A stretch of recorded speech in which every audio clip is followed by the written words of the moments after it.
Bonus. Trax.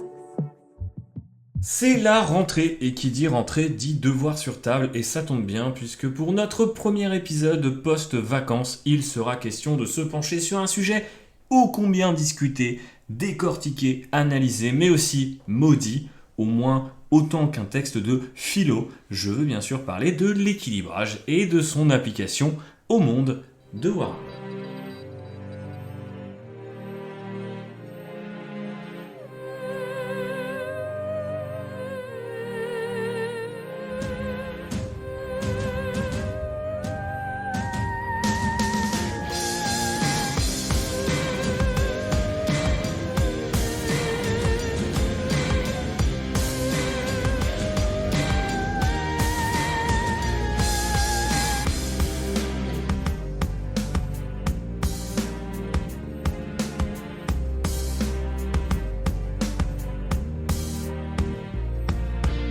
Salutations, bienvenue à toutes et tous à bord du Land Rider, bonne rentrée de la part de l'équipe. Aujourd'hui, je suis accompagné de l'ami Raphaël. Comment ça va mon bon Raph ? Bah écoute, ça va, c'est la rentrée. Ouais, on sent que t'es pas méga motivé par la rentrée, mais tu le seras peut-être un peu plus par le sujet du jour. Oui, sans doute. Warhammer est toujours plus motivant que la rentrée. C'est clair, c'est clair. Donc, je vais vous présenter et faire un petit disclaimer, un peu comme d'habitude, sur ce qu'on va discuter aujourd'hui. Pour les besoins de cet épisode, on va parler d'équilibrage et on va considérer que l'équilibrage, en gros, c'est donner une chance égale, à peu près égale, à chaque joueur dans un wargame de l'emporter. Parce qu'on va parler d'équilibrage dans le wargame, mais on va sans doute aussi parler de TCG, donc les jeux de cartes à collectionner. On va parler de jeux vidéo, on va parler de méta, on va parler de tout ça et vous prouver que c'est pas forcément l'adage du compétitif, c'est pas forcément quelque chose qu'on doit discuter que quand on fait beaucoup de parties, mais c'est une impression générale et une passion pour laquelle en fait les wargamers de tout horizon se passionnent depuis toujours. Il y a une passion pour laquelle ils se passionnent, c'est logique. C'est logique. Et on sent qu'effectivement ça fait quelques temps que je n'ai pas enregistré d'épisode, mais c'est pas grave. Du coup, quelle forme ça va prendre ? J'ai préparé une petite démonstration et je vais la partager à Raph qui va être un peu le bêta-testeur de cette démonstration parce que pour une fois, je lui ai pas filé mes notes, donc c'est lui qui va découvrir en même temps que vous tout ce que j'ai à lui raconter. On va voir si ça l'inspire ou pas et dans un second temps, on va se poser des questions que j'ai préparées en amont et qu'on a l'habitude de se poser Raph et moi, mais aussi des questions qu'on a récoltées via le Discord et notamment sa catégorie courrier des lecteurs qui a été enflammée ces derniers jours, Raph. Dingue, de manière complètement dingue. Il y a eu tellement de participation, ce qui fait super plaisir à voir, et en plus de ça, c'est ce qu'on s'est dit récemment, c'est que non seulement vous avez beaucoup participé, mais en plus vous avez eu beaucoup de choses à dire et des choses hyper pertinentes. Ça vous a visiblement super inspiré cette question, donc on vous remercie déjà pour ça. De ouf. On vous remercie aussi pour continuer à être super actif sur le Discord, ça nous fait toujours plaisir, et puis on va se nourrir de tout ce que vous avez dit pour cet épisode. Ouais, complètement. Et si vous n'êtes pas encore sur le Discord, n'oubliez pas que il y a un lien certainement en description de ce podcast ou sur notre Instagram, etc., qui vous renvoie vers tous nos réseaux sociaux et vous pouvez aller nous suivre là où vous avez envie, y compris du coup sur Discord, qui est peut-être, je ne sais même pas si c'est d'ailleurs un réseau social à part entière, mais en tout cas c'est le meilleur qui soit. Je l'ai décidé, voilà, je l'ai dit, c'est comme ça. Mais bref, ne parlons pas d'internet, on va parler quand même un peu d'internet aussi, mais on va parler d'équilibrage dans le wargame. Et pour commencer, mon bon Raph, je voulais te proposer une démonstration, et cette démonstration, en fait, c'est pour moi un truc que voilà, j'ai théorisé en replongeant dans mes cours de game design, aussi dans des cours que j'avais pris en ligne sur la création d'un wargame pendant le Covid et qu'on était tous un peu bloqués à la maison. Je me suis dit, tiens, peut-être un jour j'aurai envie de designer un wargame, je vais regarder un petit peu ce que ça donne. Donc j'ai ressorti tous ces slides, je les ai digérés, et j'en suis arrivé à la remarque, on va dire, générale suivante, c'est qu'en fait, l'équilibrage dans un wargame comme Warhammer, et on va parler de tout plein de jeux Warhammer, ce sera pas que Warhammer 40 000, même si c'est forcément la partie la plus visible de l'iceberg, pour moi c'est une espèce d'écart et de relation en tout cas constante entre l'envie de simulation d'un côté et l'envie d'abstraction de l'autre. Alors je vais te présenter ces deux notions si tu veux bien. Je t'en prie. Pour moi, la simulation, en fait, c'est tout ce qui permet de décrire l'univers, de renforcer les thèmes, de capturer l'imagination du joueur. C'est pas forcément simulation au sens d'un, par exemple, un jeu vidéo de simulation, c'est-à-dire on reproduit pas exactement la guerre telle qu'elle existe, par exemple dans un wargame Seconde Guerre mondiale, où on n'essaie pas de refaire tout comme ça, même si ça existe, des wargames historiques ou militaires, etc. Mais je pensais plus à des mécaniques qui permettent de simuler, justement, d'où le terme, des choses bien précises, je sais pas, jeter une grenade, recharger, activer un bouclier, que sais-je. Et moi je trouve que ce sont des choses qui amènent un peu le jeu à la vie, et même si ça porte le nom de simulation et ça peut faire un peu peur, je trouve que c'est des règles qui sont souvent plus intuitives et plus faciles à apprendre, parce que pour peu par exemple qu'on connaisse un univers, une période historique ou que sais-je, eh bien c'est plus facile à se figurer sur le champ de bataille. Là où l'abstraction, de par son nom comme on l'entend tout de suite, eh bien c'est un peu plus abstrait, c'est un peu plus parfois nébuleux. Et l'avantage de la simulation aussi, c'est que quand toutes ces mécaniques-là s'ajoutent les unes aux autres, eh bien ça donne un peu l'impression que c'est plus complet, qu'un jeu ou un wargame est plus complet. Par contre, je crois qu'on a tous fait l'expérience, si tu me diras ce que tu en penses après, mais trop de simulation, trop de mécanique, trop de systèmes d'ailleurs. Mécanique, ça serait peut-être dans ma tête, tu vois, vraiment un élément de gameplay, et un système c'est un ensemble d'éléments de mécanique, exactement. Et donc du coup ça finit par devenir un peu trop dodu, ça ralentit le jeu, ça peut aussi créer des interactions qui sont trop nombreuses et qui sont trop lourdes, et voire même du coup des erreurs à la fois dans le game design ou de la part de l'interprétation qu'en font les joueurs. Bref, ça peut être très vite un joyeux bordel. Est-ce que jusque là tu suis? Et est-ce que toi, tu es d'accord avec ce que je raconte un peu sur la simulation pour l'instant? Alors oui, moi en fait, ce que toi t'entends par simulation, je le vulgariserai peut-être encore plus en disant que c'est ce que les gens ont l'habitude d'appeler le narratif. Je mets des guillemets avec les doigts que vous voyez pas, mais en l'occurrence, quand des gens parlent de narratif un peu à tort et à travers, souvent ce qu'ils sous-entendent par là, je pense, c'est justement ce côté très simulation, de simuler une bataille, simuler un événement du lore, etc., à travers tout un tas de mécaniques, une action héroïque ou n'importe quoi, par rapport à un jeu beaucoup plus, on va dire, abstrait, qui serait plus proche de ce qu'on appelle aujourd'hui le compétitif, dans le sens, c'est très abstrait parce qu'on est presque sur de la statistique mathématique, on est très loin de la simulation, on est vraiment plutôt dans je fais ci, je fais ça parce que j'ai prévu de faire ça, etc., on est dans la planification en fait. De ouf. Et pour moi, je suis assez d'accord sur le fait que il faut trouver le bon dosage entre ces deux notions, parce que comme tu le dis, beaucoup de simulations, ça peut être très immersif. Par contre, trop immersif, peut-être un moment, à savoir que du coup, on est tellement plongé dedans qu'on se dit ah mince, mais j'ai complètement un peu perdu le but. Pourquoi tu fais que ça, et à l'inverse, quand c'est pas assez simulé, que c'est pas assez scénarisé, ça devient, en fait, c'est les échecs quoi, ou les dames, enfin c'est vraiment je joue à un jeu de société au sens premier du terme, un jeu de plateau avec des pions noirs et blancs et des cases noires et blanches, et puis c'est tout quoi. Ouais, complètement. Alors après, l'abstraction, là où je voulais en venir aussi, c'est que ça reste un truc qui est vital. La plupart des jeux d'ailleurs ne choisissent pas forcément d'être que des pures simulations ou que des pures abstractions. Généralement c'est un mélange des deux, et après c'est, je dirais en tout cas dans la façon que j'ai de voir les choses, c'est que c'est un mélange entre ces deux notions là, et ensuite on va placer le curseur entre les deux en termes de recettes. Et c'est vrai que sans l'abstraction, en fait, ça permet de... Enfin, on a des jeux qui sont très vite trop complexes, et donc du coup, grâce à elles, on dépasse les parties un peu chiantes de, par exemple, toutes ces mécaniques, de tous ces systèmes qui interagissaient entre eux, et on va vers l'essentiel, on va vers ce qui compte.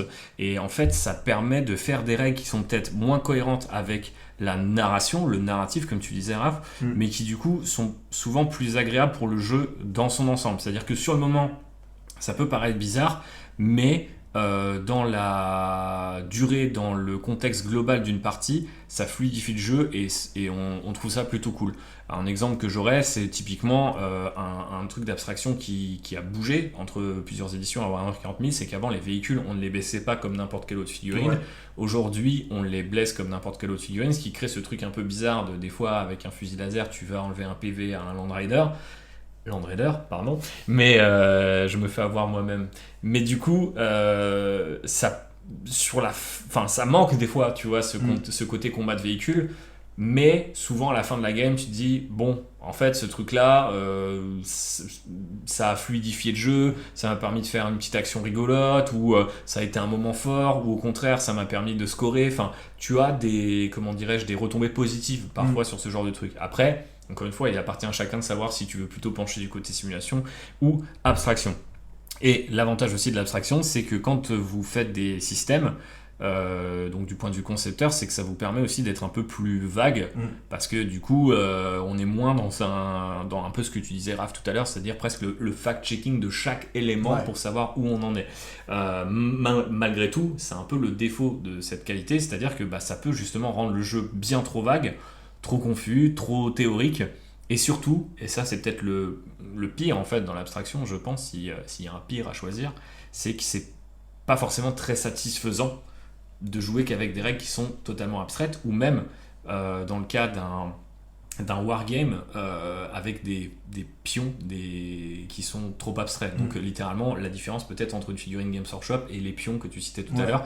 D'ailleurs, c'est rigolo parce que dans notre Discord privé à nous, on avait JB qu'on salue qui disait qu'il avait du mal à voir ce nouveau wargame qu'on a vu apparaître là sur la bataille de Hoth comme un wargame à part entière, puisque ça respectait pas les échelles, et que tu vois en fait c'est des petites figues, mais c'est plus des pions un peu en mode à la risque, et pour lui c'est pas un wargame, tu vois. Ils sont en plus sur un plateau en carton pré-made, voilà, etc. et donc en fait on voit que tout le monde, là où je voulais en venir avec ce petit exemple, outre le fait de saluer JB, c'était que en fait chacun voit aussi un niveau d'abstraction et de simulation bien précis sur parfois un même jeu. Donc on sera sans doute pas d'accord quand vous allez écouter ce podcast, mais c'est pas grave puisqu'on est là pour débattre. Et du coup je termine avec un dernier exemple, mais si on reprend les jeux de Games Workshop, en fait si on prend tous les jeux de SF que Games a fait, on peut citer des jeux qui sont très portés sur le côté de la simulation, qui sont à dominante de simulation. Ça serait par exemple un jeu comme Inquisitor, où vous avez genre une figurine, il y a plein de systèmes entre eux, c'est ultra narratif, c'est ultra détaillé, c'est ultra fouillé. Après, vous allez un peu vers Necromunda qui va commencer à ramener un peu l'abstraction, mais vous avez une bande, mais il y a quand même cette idée de gérer chaque équipement de chaque soldat, de gérer le côté campagne, l'après-bataille, la bataille et l'avant-bataille, donc il y a tout ça dans le jeu. Et vous avez le plus abstrait finalement possible, qui est 40K, qui est le plus accessible, et qui, en fait, au fur et à mesure des années, en fait, a pris de plus en plus d'abstraction au détriment de la simulation pour accommoder des plus grosses batailles en moins de temps. Donc il y a deux éléments, plus gros, mais aussi en moins de temps. Et ça prouve qu'il n'y a pas forcément de bonne et de mauvaise réponse. Je ne sais pas ce que tu en penses, Raph. Mais du coup, effectivement, c'est un espèce de, comment dirais-je, de mélange et le wargame là-dessus est en conversation avec lui-même en permanence. Je pense qu'il y a aussi, en tout cas là, dans le cadre de Game Workshop spécifiquement, avec les jeux que tu cites, il y a aussi cette volonté de la part de l'éditeur d'affiner son public cible au fur et à mesure des années. Et comme tu le dis, là tu inclus que les jeux, on va dire, de figurines, mais tu peux aussi penser à des jeux comme Dark Heresy, qui étaient des JDR, en fait, des jeux de rôle papier, qui ont à peu près les mêmes problématiques aussi. C'est ça. Et où là, encore une fois, on partait de quelque chose pour le coup de très peu abstrait, puisque le JDR, c'est littéralement quasiment que de l'invention de la part et de l'imagination de la part de chacun. Et en fait, Game Workshop, au fur et à mesure du temps, s'est dit oui, mais en fait, si je veux attirer plus de joueurs, il faut que je me départisse un petit peu de ce public très niche, très rôliste, chouffin. le mot est lâché. De la fin des 80s, début 90s, pour aller vers d'abord le joueur potentiellement de TCG, donc jeu de cartes à collectionner, qui est dans cette logique très... je construis quelque chose, je build quelque chose, j'ai besoin d'éléments de construction, etc.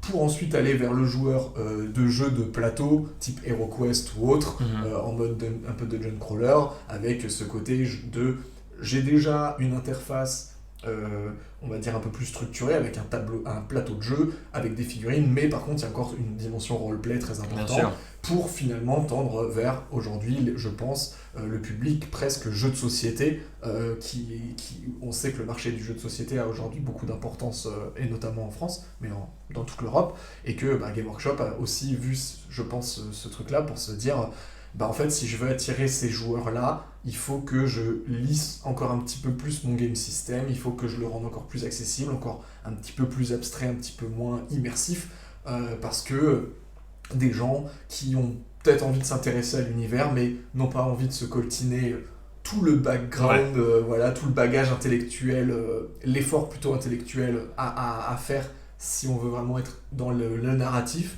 Et du coup, on va rendre des règles plus simples, on va rendre des règles plus rapides, on va supprimer certaines règles, pourquoi pas, parce que ça va faire gagner du temps, ça va permettre aux gens de gagner en fluidité, comme tu l'as dit, et donc de être toujours un petit peu plus, de pousser un petit peu plus le curseur vers le côté, je pense, du coup, de l'abstraction et un petit peu moins du côté de la simulation, même si ils sont loin de faire un truc totalement abstrait, comme tu le disais. Ouais, complètement. Après, là, ce que tu soulignes, le phénomène de boardification, comme on le dit parfois outre-Atlantique ou outre-Manche, effectivement, c'est un vrai truc. Les jeux de société ont explosé. Ils sont généralement... Alors, il y a des jeux qui sont très simulation, mais en fait, souvent, c'est vous ouvrez une boîte et il faut pouvoir, en quelques heures, comprendre les règles. Alors après, c'est plus de parties, etc. C'est une autre logique, mais souvent, c'est des trucs effectivement plus abstraits parce que vous pouvez pas attendre des gens... autant Warhammer, on arrive avec un bagage, maintenant ça a bientôt 40 ans, il y a eu plusieurs éditions, il y a eu des figues, il y a eu un univers qui s'est étendu, vous n'avez pas ça quand vous lancez votre jeu là à l'heure actuelle, donc forcément il faut faire un petit peu gaffe à où vous placez le curseur, mais c'est vrai que c'est intéressant que Games, qui a pourtant cet univers là, a choisi quand même plutôt d'aller vers ce niveau d'abstraction là, qui à mon avis effectivement n'est pas étranger à un côté purement marketing, mais ça on va en reparler parce qu'il y a forcément des facteurs dans l'équilibrage qui, je rappelle, les sujets de ce podcast, qui sont complètement extérieurs au game design, qui viennent impacter un petit peu comment Games et bien sûr d'autres éditeurs de jeux vont placer l'équilibrage. Bien sûr. Pour moi, ce qui était un peu la deuxième partie de ma réflexion, c'est que l'équilibrage, c'est un peu un mythe, c'est un sujet épineux, alors peut-être moins important qu'on veut bien le croire, mais en même temps, on ne peut pas vraiment l'ignorer, et trouver un bon équilibrage, ça prend du temps. Et pour moi, en fait, et ça je l'ai vu pas mal dans les talks et les différents cours que j'avais pu voir, c'est qu'en fait l'équilibrage c'est une espèce de courbe mais qui monte inlassablement. Et plus on avance dans le développement du jeu, plus l'équilibrage il prend du temps et il est de plus en plus complexe parce qu'on a accumulé beaucoup de matière, donc on a plus de choses à gérer. Et donc il faut être plus prudent, plus précis, etc. Et c'est une bataille un peu sans fin. Donc je sais pas trop, même tu vois là nous deux on discute et on discutera avec les gens j'espère en commentaire, etc. Mais en fait je sais pas trop quand on peut s'arrêter et commencer à regarder un jeu et se dire il est équilibré, parce qu'en fait c'est un espèce de truc qui est vivant et on peut pas vraiment gagner cette course, on peut juste à un moment choisir potentiellement de la mettre en pause et de regarder à peu près où on en est. Et c'est pour ça que en fait, pour moi, si on parle d'équilibrage, il faut revenir à pourquoi les gens y jouent, et on joue pas tous à un même jeu pour les mêmes raisons. Et surtout à ce jeu-là en particulier. En particulier, ouais. Et du coup, ça peut être un challenge stratégique, ça peut être se raconter des histoires, ça peut être résoudre des puzzles au sens chaque partie crée des problèmes et en fait, si vous gagnez, c'est que vous les avez résolus généralement. Ça peut être juste passer du temps entre potes. Ça peut être lien social. Voilà, c'est ça. Ça peut être juste avoir un hobby, monter une collection et ensuite la présenter à des gens, etc. Donc, combien de ces facteurs-là qu'on a cités finalement sont impactés par l'équilibrage ? En fait, c'est chaud à dire. Et plus un équilibrage il est fin, plus un jeu il est difficile à résoudre idéalement, je pense en tout cas, parce que en fait, ça veut dire qu'il n'y a pas qu'une seule solution qui marche à chaque fois. Ouais. Et généralement, quand les gens disent un jeu est déséquilibré, ils voient un truc qui est trop fort.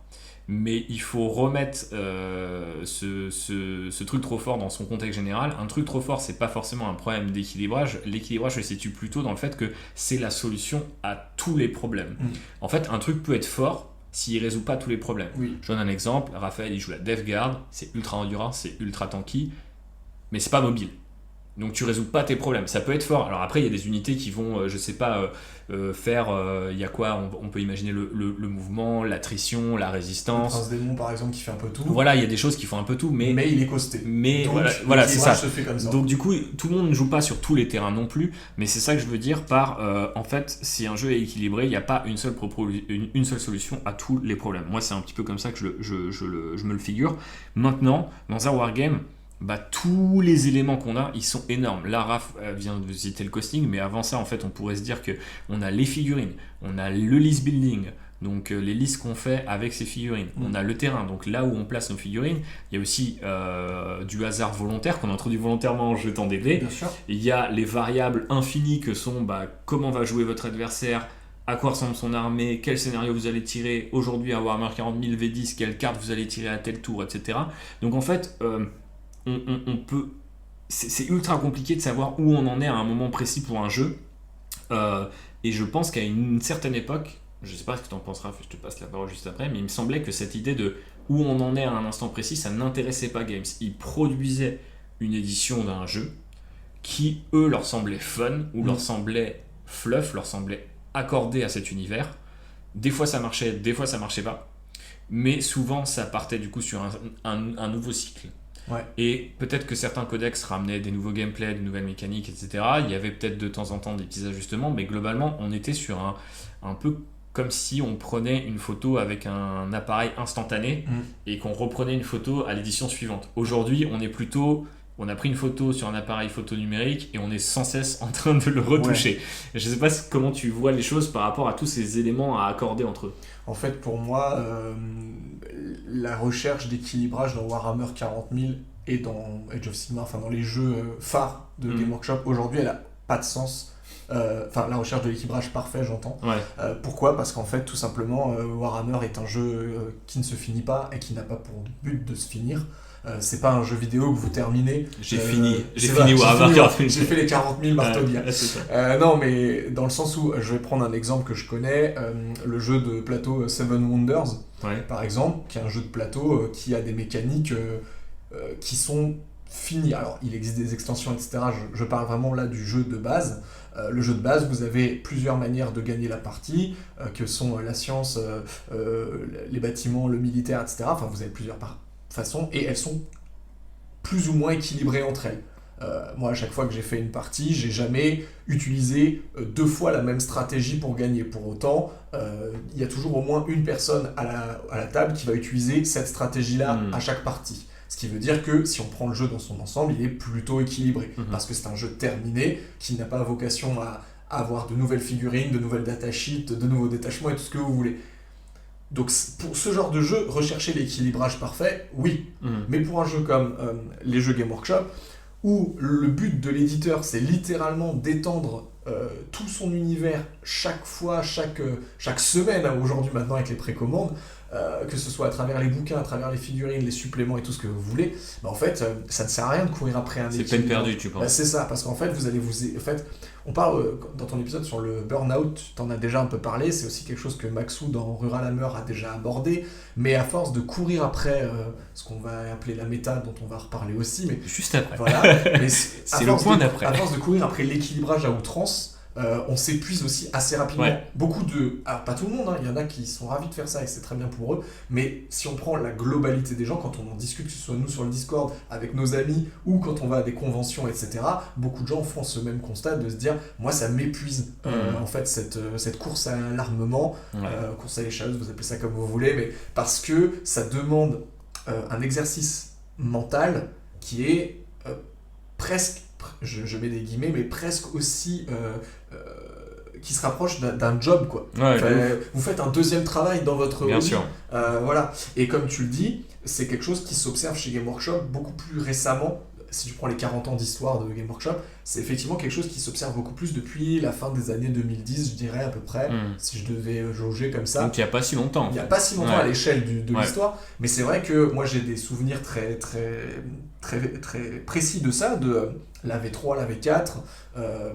Internet n'en était pas du tout aussi au même stade. Il y a aussi ça qu'il faut garder en tête, c'est qu'à l'époque, c'est sûr. Voilà, à l'époque, la méta existait déjà, la course à l'équilibrage existait déjà aussi, mais c'était dans des sphères plus privées, c'est-à-dire que les compétiteurs de l'époque, c'était des mecs qui écumaient un certain nombre de forums, parce qu'à l'époque, il n'y avait pas de réseaux sociaux, donc les mecs étaient aussi ils créaient des forums un peu obscurs de gars qui se retrouvaient entre joueurs de tournois et qui se partageaient des tips, etc. Mais le Pékin moyen et nous, j'ai même ouï dire qu'en fait, dans certains tournois, il y avait, du coup, ils faisaient leur propre méta voilà. à eux, c'est-à-dire qu'ils interdisaient des unités qu'ils considéraient trop craquées, parce que voilà, enfin, ils s'organisaient de leur côté, en fait, bien sûr. Et parce que Games ne le faisait pas pour eux. C'est ça, et Games, comme tu disais, on avait à peu près rien à fiche, tout ce qui les intéressait, c'est sortir des figues, des gammes de produits, etc. Et c'est vrai que même nous, à l'époque, on jouait entre nous. Personne ne se posait jamais la question. Bah ouais, parce que nous, on a fait des parties qui, rétrospectivement, avec l'œil qu'on a aujourd'hui, on les a analysées comme étant déséquilibrées au possible, dans les parties qu'on a pu faire quand on était jeune, tu vois. Pour autant, est-ce que ça avait ruiné notre fun? Non. Ouais. Est-ce que il s'est pas passé des dingueries sur la table? Bah, bien évidemment que si. Pour autant... Quand j'ai perdu Cassius à cause de cette putain de grenade vortex. Par exemple, ou quand on a joué contre un gars qu'on connaissait ni Dev ni d'Adam et qui nous a sorti un Dread Furioso en drop pod avec une compagnie de la mort Blue Angel et que le codex venait littéralement de sortir et qu'on n'avait jamais vu ça et que le gars nous a astropoutré en un tour de cac et que nous on était en mode ah ouais ok mais c'est dur, c'était mais dur. en fait vu que c'était notre seule partie tous les 3 mois ou 4 mois bah forcément on s'en fout en fait. Ouais, à l'époque c'est juste tellement plaisant. Ça. Aujourd'hui c'est sûr que si je fais une partie toutes les semaines et que 3 semaines d'affilée je me fais laver par un mec qui lui suit la méta et cherche l'équilibrage tu risques de décrocher. Je vais vite décrocher parce que soit je me mets à niveau de ce gars-là. Si c'est, alors là je parle des gens qui n'ont que 1 ou 2 partenaires de jeu, parce que si vous êtes comme nous et que vous avez la chance d'avoir un cercle de jeu peut-être un peu plus élargi, vous avez plusieurs partenaires avec plusieurs armées, etc., ou plusieurs mentalités, mais si vous êtes sur l'endroit où malheureusement il n'y a que des compétiteurs autour de vous, et que vous, c'est pas votre kiff, parce que vous avez le droit de consommer le hobby comme vous le souhaitez, et que vous prenez des culs à la répétition, en fait vous avez 2 options qui se présentent à vous. Option 1, vous vous alignez et devenez un compétiteur à votre tour et recherche de l'équilibrage parce que vous vous dites, en fait lui, il joue à ça, donc moi je vais jouer à ça avec lui. Ouais. Option 2, ça vous fatigue et vous lâchez l'affaire. Soit vous lâchez l'affaire complètement du hobby, soit vous lâchez juste l'affaire du jeu et vous vous recentrez sur la peinture, le fluff, ce que vous voulez, quoi. Bien sûr. Et c'est ok, mais je veux dire, c'est un peu triste du coup. Effectivement, c'est le risque, et je pense que c'est bien que tu en parles. Effectivement, on va devoir reparler de ce mot, le mot interdit, le M-word, la méta, parce que effectivement, un jeu qui est pas ou mal équilibré, c'est pas forcément un mauvais jeu. Pourquoi ? Parce qu'en fait, un jeu parfaitement équilibré, on aura du mal à lui ajouter de nouvelles choses. Ce que tu disais, Raphaël, avec l'exemple de Seven Wonders tout à l'heure, l'idée d'un jeu fini versus un jeu qui n'est pas fini au sens qui n'a pas de fin. Warhammer n'a pas de fin, à l'inverse d'un jeu comme un jeu de société. Même si on peut parler d'extension, etc. Donc un jeu imparfait, en fait, il peut corriger avec des nouvelles unités, des nouvelles armées, des nouveaux livres, des nouvelles fonctionnalités. Et en réalité, c'est ça la véritable méta du jeu. En fait, ce qui se cache derrière ce terme qu'on emploie un peu à toutes les sauces et qui du coup a un peu perdu son sens au passage, c'est ça. C'est-à-dire qu'il y a une logique d'équilibrage qui nécessite cette espèce de rotation qu'on va appeler la méta, pour combattre un peu, c'est un peu comme si on rebalançait de la flotte dans la rivière, c'est-à-dire qu'en fait ça se mélange au reste, on peut pas vraiment arrêter le flot continu de l'équilibrage, mais on peut commencer à essayer de faire bifurquer la rivière, la faire grossir, l'arrêter un moment, foutre un caillou dedans pour faire un gros pouf, etc.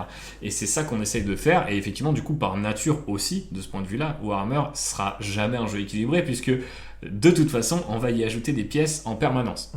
Ce qui rend du coup, effectivement, en tout cas quand je dis jamais équilibré, au sens, il sera jamais équilibré, au sens de parfaitement équilibré, et donc on n'aura jamais un truc du style vous avez tous les deux 50% de chance de gagner. En fait, ça c'est à peu près illusoire. Et la recherche du 50% de win rate, comme appellent ça les compétiteurs, c'est-à-dire le taux de victoire d'une armée dans un environnement compétitif, la recherche du coup du 50% de taux de victoire pour toutes les armées du jeu au même moment, ça n'arrivera jamais. C'est clair. Alors par contre, effectivement, un jeu qui est perçu comme complètement cassé, complètement pété, personne n'a envie d'y jouer. Non. Donc en fait, il y a un niveau à peu près égal, on veut toujours un challenge égal, même quand en fait, effectivement, on pourrait avoir un écart entre les deux joueurs, on doit percevoir, et j'insiste sur ce terme parce que je pense que c'est un truc qui sera essentiel, on en reparlera après, mais je pense que la perception de l'équilibrage est limite plus importante que l'équilibrage lui-même.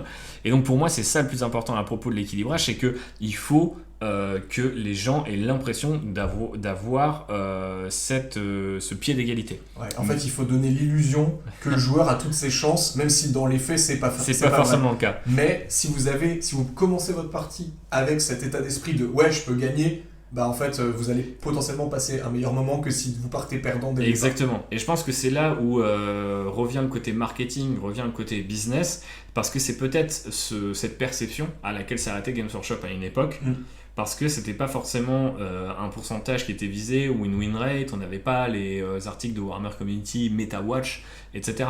On était plutôt dans voilà le nouveau codex, voilà les nouvelles figues, elles sont cool, on a inventé de nouvelles mécaniques, des nouvelles armes, des nouveaux trucs, démerdez-vous avec ça, tu vois. Et ça suffisait jusqu'à l'arrivée de la scène compétitive en fait en réalité. Ouais, alors je dis l'arrivée comme le disait Raphaël, en fait elle a toujours existé et je veux pas que cet épisode soit à charge contre la scène compétitive, c'est pas du tout l'idée, mais aujourd'hui il est certain, je pense qu'il est évident même que en fait elle a la main mise sur ce qu'est le hobby, sur en tout cas sa perception justement médiatique. Et pour ça, comment on fait en sorte qu'en fait il y ait une discussion autour de cette méta dans les jeux vidéo, dans d'autres domaines. Avant, on s'appuyait sur une large communauté, souvent une gamme très large. Donc, si vous avez un jeu vidéo, par exemple, beaucoup de personnages. Si vous avez des figurines, beaucoup de figurines, donc avec plein d'armées qui ont elles-mêmes beaucoup d'unités, etc. Des nouvelles sorties en permanence. Et, bien sûr, peut-être le plus important à l'heure actuelle, une présence en ligne qui est proportionnelle à tout ça. Et justement, c'est ce qui manquait à Games Workshop jusqu'à la fin des années 2010, que citait Raphaël tout à l'heure. Donc je pense que c'est pas un hasard si, depuis 2010, l'arrivée ultra tardive, donc plutôt 2017-2018, de Games Workshop sur les réseaux sociaux, etc., mais une espèce de... En 2-3 ans, ils ont tout shifté. En fait, on a accueilli ça vraiment à bras ouverts parce qu'on se disait mais pourquoi cette entreprise qui nous passionne tant, qui propose des jeux de dingue, des figues de dingue, un univers de dingue, n'investit pas en fait ces canaux-là où en fait on pourrait se retrouver, échanger, etc. Et ça se faisait un peu sans eux, mais c'était quand même assez timide. C'est vraiment parce que eux ont dit ok, on investit ce créneau-là, alors qu'il y avait une peur des anciennes directions de Games Workshop de justement être sur ce gigantesque forum parce que ils avaient peur en fait de ce qu'ils voyaient sur internet. Ils avaient l'impression qu'on les critiquait tout le temps. Factuellement, on les critique tout le temps, mais je pense que si tu fermes le truc et que tu pars du principe qu'on te critique tout le temps, tout ce que les gens vont entendre c'est aussi que de la critique. Tu baisses un peu les bras automatiquement quoi. Donc mais c'est ouf à quel point, tu vois, quand tu m'as dit fin des années 2010, on est en 2025 quand on a enregistré ce podcast, je me dis en 5-7 ans, le truc c'est pas écroulé, mais c'est retourné complètement, tu vois.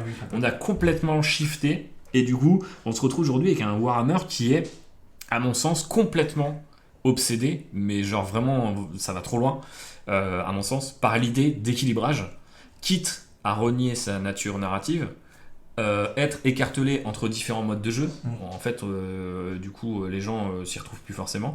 Et surtout, il est analysé de toutes parts et des gens aussi, encore une fois, c'est une question de perception, mais qui n'ont pas l'occasion de faire beaucoup de parties, vont être découragés d'en faire, ils vont en faire encore moins parce qu'ils vont être découragés de ne pas pouvoir suivre, d'apprendre parce que en fait, leur fixe de Warhammer chaque jour, c'est mater Reddit, mater une vidéo YouTube, etc. Et ils vont voir un mec dont c'est le métier de faire des games Warhammer tous les week-ends ou toute la semaine, rante sur le fait qu'un truc est broken, donc ils vont se dire ça fait chier, mon armée est devenue broken, ou mon armée en fait au contraire elle est complètement nulle, et en fait ça fuit un peu le bateau prend un peu l'eau de toutes parts autour de cette idée que vite il faut atteindre l'équilibrage sinon on va être submergé. Mais je crois qu'au final et je pense que en embrayant sur les questions, j'espère qu'on va pouvoir répondre à ça mais en fait j'ai un peu l'impression que tout ça c'est une gigantesque perte de temps, sachant que Warhammer est un wargame et que les wargames ils comptent sur leurs figues et leurs mécaniques pour nous en mettre plein les yeux. Finalement, est-ce que tant que ça est là, est-ce que c'est pas suffisant, tu vois, du moins tant que le jeu est pas astro pété. Mais je vais laisser cette question en suspens pour commencer à dérouler la liste de toutes les questions et tous les sujets qu'on a à aborder aujourd'hui, qui nous viennent soit de moi, soit des gens merveilleux gens du Discord. Et Raphaël, du coup, la première question est méga large. Allez. Mais du coup, c'est comment tu perçois l'équilibre de Warhammer aujourd'hui? Parce que tu vois, moi j'étais en train de te dire, est-ce que c'est pas une perte de temps? Je sais pas, je pose la question, c'est ouvert. Mais tu vois, qu'est-ce que t'en penses en fait de cette notion d'équilibrage et de à quel point elle ressort partout en fait? En fait, pour moi, l'équilibrage aujourd'hui, c'est... Alors, je vais prendre un parallèle avec autre chose que je connais, c'est-à-dire Magic, le TCG. Magic a le même problème.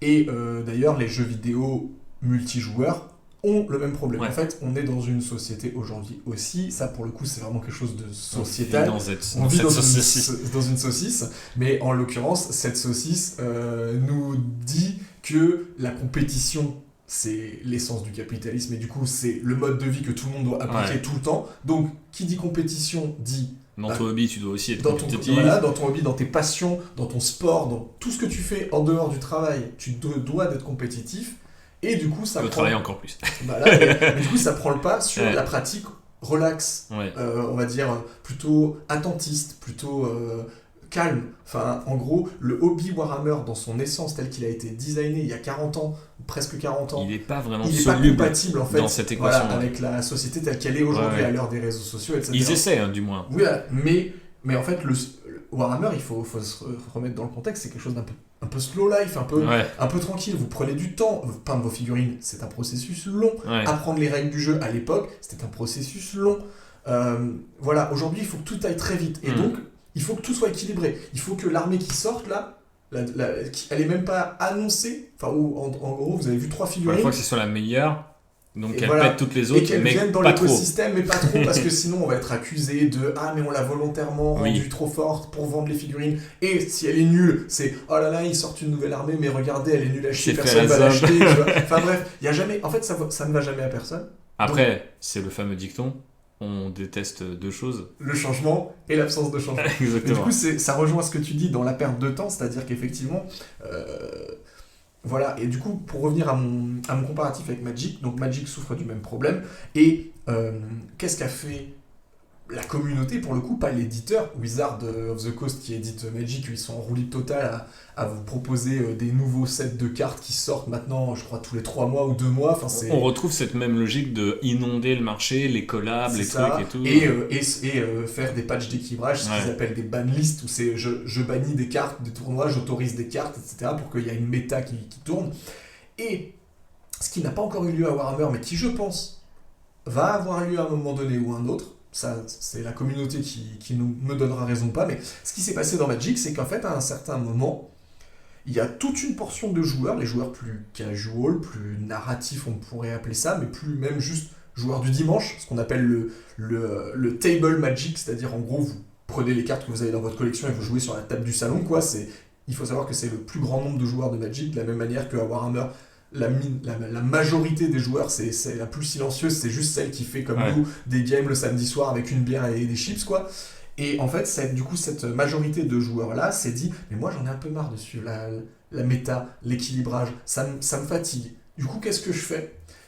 Je privilégie un format de jeu qui, au départ, n'était pas officiel, qui s'appelle le Commander, qui est un format de jeu à 100 cartes, et où votre paquet de cartes, votre deck, est composé de 100 cartes en un seul exemplaire. D'accord. Donc là, vous avez, alors si on enlève les terrains à Magic, donc c'est une 30aine de terrains, quoi. Ta battle line, quoi. Voilà. Mais du coup, ça vous laisse avec quand même 70 cartes différentes. Donc en gros, vous avez une chance sur 70 à chaque fois de piocher la carte qui vous manque. Donc là, la probabilité d'équilibrage, si vous voulez, vous l'avez réduit à néant, parce que, alors bien sûr, il y a des mecs qui... Tu sais ce que tu peux faire dans ton deck, mais tu sais pas à quel moment tu pourras le faire. Tu peux pas créer cette redondance qui généralement est, par exemple, souhaitée par les joueurs compétitifs. Exactement. Et donc, bien sûr, il y a eu des dérives, parce que des mecs ont trouvé le moyen de rendre compétitif et équilibrer le... C'est un vrai poison, globalement. Mais la majorité, encore une fois, a dit, moi, je vais populariser ce format Commander auprès de mes amis, parce qu'en fait j'ai envie d'un jeu de chill, quoi. J'ai pas envie d'avoir 4 exemplaires de chaque carte trop fort dans mon deck et je veux avoir la carte qui me permet de piocher machin bidule. Non, en fait les gars ils se sont juste dit je veux piocher des cartes et essayer de faire jouer avec mes amis et je fais le mieux que je peux avec ce que j'ai pioché, quoi. Et en fait ce format il a pris tellement d'essence qu'aujourd'hui Wizard l'a reconnu. Je savais pas du tout que c'était un truc qui est venu des fans à la base. En fait beaucoup de formats de Magic sont venus des fans et ensuite l'éditeur, quand il a vu qu'il y avait beaucoup de joueurs, il s'est dit il y a une opportunité, et donc du coup il a rendu le truc officiel. Mais il faut savoir que du coup par exemple en France le format Commander du coup est le format le plus joué. Il y a pas mal de youtubeurs Magic qui en parlent, qui ne font d'ailleurs quasiment plus que ça dans leurs vidéos, où en fait ils disent mais moi j'en ai marre toutes les semaines de... Et là, là où tu voulais en venir, c'est que du coup tu as l'impression que Games suit ce modèle TCG. Alors que oui, complètement, avec ce système de je vous fais des previews, je vous fais mon rétro-planning, je vous montre les trucs, et que pour l'instant en tout cas de la part de la communauté Warhammer, il n'y a pas encore eu un peu Il y a eu, on va dire, des conventions, des choses comme ça, ou des youtubeurs, je pense à Planet Wargame, qui se sont un peu emparés du truc de leur côté, en disant, moi, le format équilibré, compétitif, ça me saoule, je vais faire mon truc dans mon coin, qui même me suivent, tu vois. Mais c'est plus ou moins suivi, on va dire. Ouais. Il n'y a pas encore eu vraiment un truc collectif, communautaire, de tout le monde au même moment qui se dit, est-ce que la méta, en fait, c'est pas un peu chiant ? On s'est peut-être pas encore fait essorer, même si tu vois ce que nous on a dit dans notre épisode du début de l'année, tout ce que fait Maxou, les youtubeurs qu'on a vu émerger ces dernières années sur le YouTube francophone, Ouais. etc. On sent quand même la vague de fronde, si j'ose dire, envers cette obsession pour l'équilibrage un peu montée quand même. Ouais. Je sais pas à quel point elle va être transformée, parce que c'est peut-être aussi plus facile de dire ok bah j'ai pas envie de jouer à Magic comme ça, mais fondamentalement t'as 5 cartes, tu peux le faire, alors que Warhammer, comme tu l'as dit, ça reste toujours quoi qu'il arrive sur le temps long, et donc même si tu veux jouer en mode narratif, bah faut quand même, je sais pas, monter tes 2000 C'est points, enfin voilà, c'est... Et pour l'instant, voilà, il n'existe pas de format. J'imagine ce qui s'en rapproche le plus, c'est peut-être un Spirit ou un combat de patrol, quoi, en fait. Parce que du coup, t'as des unités qui sont préfaites. Voilà, qui ne peuvent faire qu'un certain nombre de choses Voilà. dans la limite des stocks disponibles. Entre Ouais, bien guillemets. sûr. C'est soit ça, soit le comment ça s'appelle, le mode Crusade sur le très long terme, Ouais. tu vois, où du coup en fait tu joues vraiment chaque escouade de ton armée a une petite optique parce qu'elle a un fait d'armes et tout, et du coup tu as noté patiemment tous les faits d'armes de toutes tes unités, etc. Et tu fais grandir ta force au fur et à mesure. Bref, mais en tout cas, ce n'est pas le jeu méta. Donc, tout ça pour arrondir de comment je perçois l'équilibrage, je suis d'accord avec toi sur le principe que pour moi, c'est un peu vain, mais c'est quand même important dans le sens où, comme tu l'as dit, on ne veut pas jouer un jeu complètement déséquilibré parce que si c'est pour ne pas prendre de fun, c'est un peu dommage. C'est clair, c'est clair. Bah, surtout après avoir passé autant de temps aussi sur nos figues. Exactement. On a envie de jouer à un jeu qui est un minimum qualitatif. Ensuite, une question qu'on m'a adressée, mais que je t'adresse à mon tour, c'est sur quel élément tu te baserais toi pour équilibrer un jeu ? Donc c'est Didier Deschamps Magnétique qui me posait la question, salut DDM, du coup j'y ai pas mal réfléchi, je te donne peut-être mes éléments le temps comme ça que toi tu rassembles tes idées. Je t'en supplie. Moi d'abord en fait c'est une excellente question que me pose l'ami Didier, ça m'a vraiment travaillé parce que je suis tout de suite parti dans des trucs de game design et en fait à un moment je me suis dit faut que j'arrête de faire le Mikus. En réalité pour moi un jeu il est équilibré quand, à mon avis, ta faction, l'armée que tu joues, passe le check de ce que je vais appeler le vibe check. Est-ce que tu as l'impression de jouer ton armée en jouant ton armée ? Ça paraît très nébuleux comme ça, mais je vais vous donner un exemple. Si vous jouez Space Marine, est-ce que vous avez de la polyvalence ? Est-ce que vous avez de la redondance ? Est-ce que vous avez de la permissivité ? Parce que en fait, les Space Marines, on le sait, sont transhumains, donc ils sont un peu plus durs à tuer que les autres, ils font pas tout aussi bien qu'un Eldar ou aussi vite qu'un Eldar, mais du coup ils peuvent faire beaucoup de choses, ils ont plein de choix, etc. etc.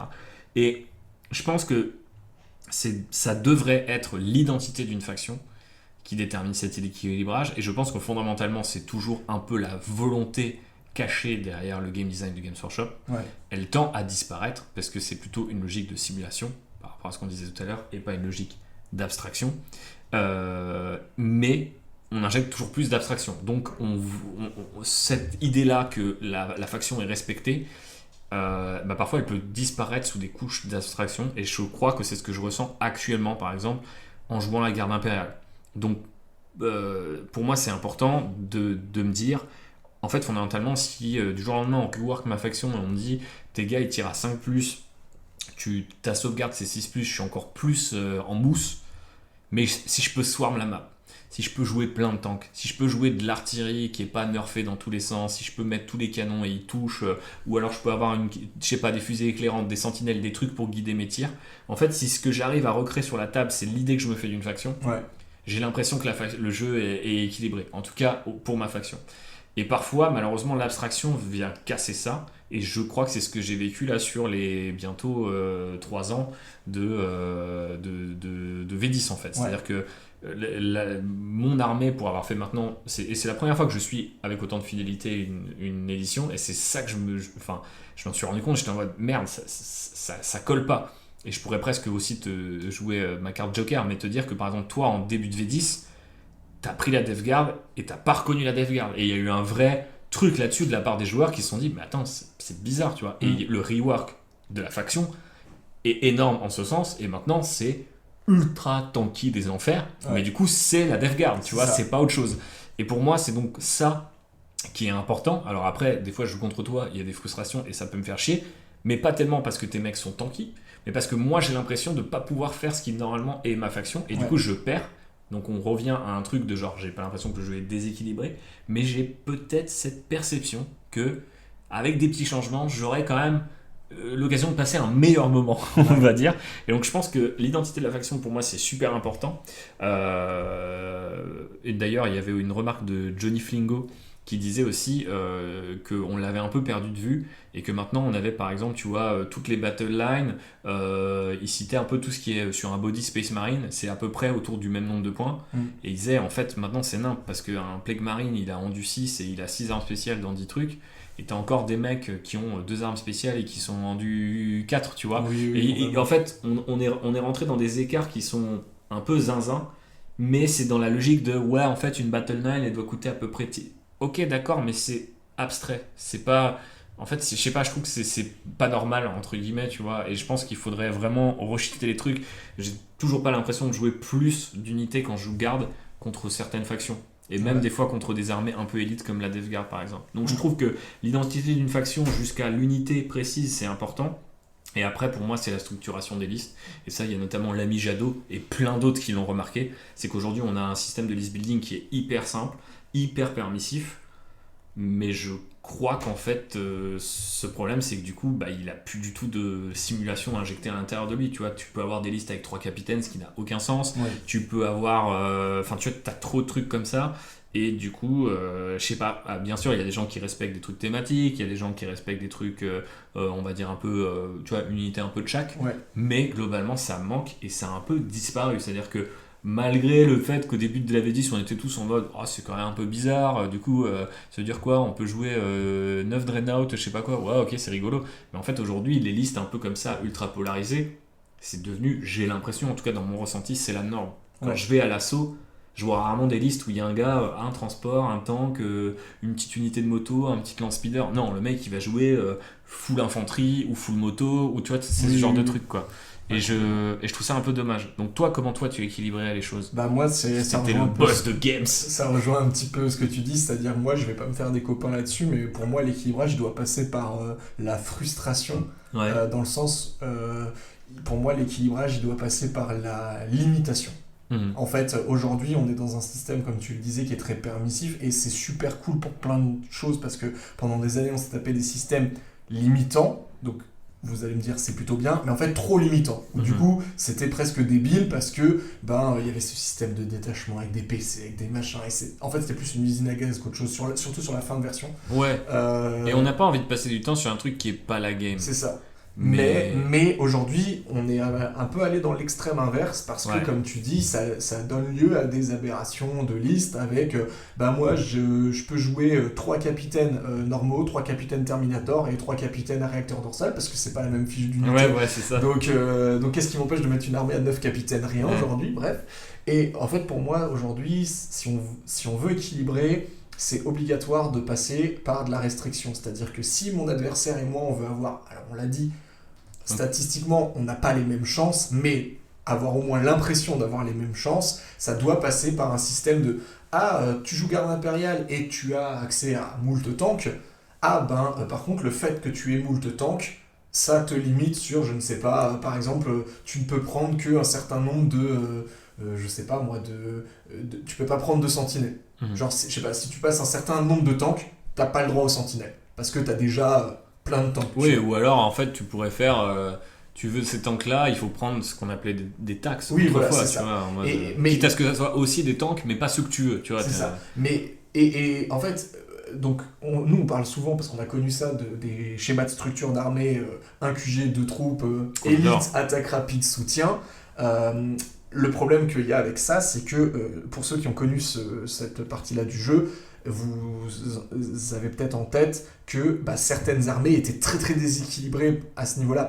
Là, je parle pas d'équilibre de puissance, mais vraiment d'équilibre de répartition, dans le sens où certaines armées, elles avaient 12 choix d'élite et 2 choix d'attaque rapide, et du coup, quand vous faisiez votre schéma... ça pouvait être un peu chiant. C'était super chiant. Et du coup, c'est pas vers ça, je pense qu'il faut revenir, mais vraiment plutôt quelque chose de... je sais pas. Vous prenez votre... Par exemple, moi, je joue Space Marine. Je prends mon capitaine Terminator en choix de QG. Je commence par mon choix de QG, parce que je fais ça.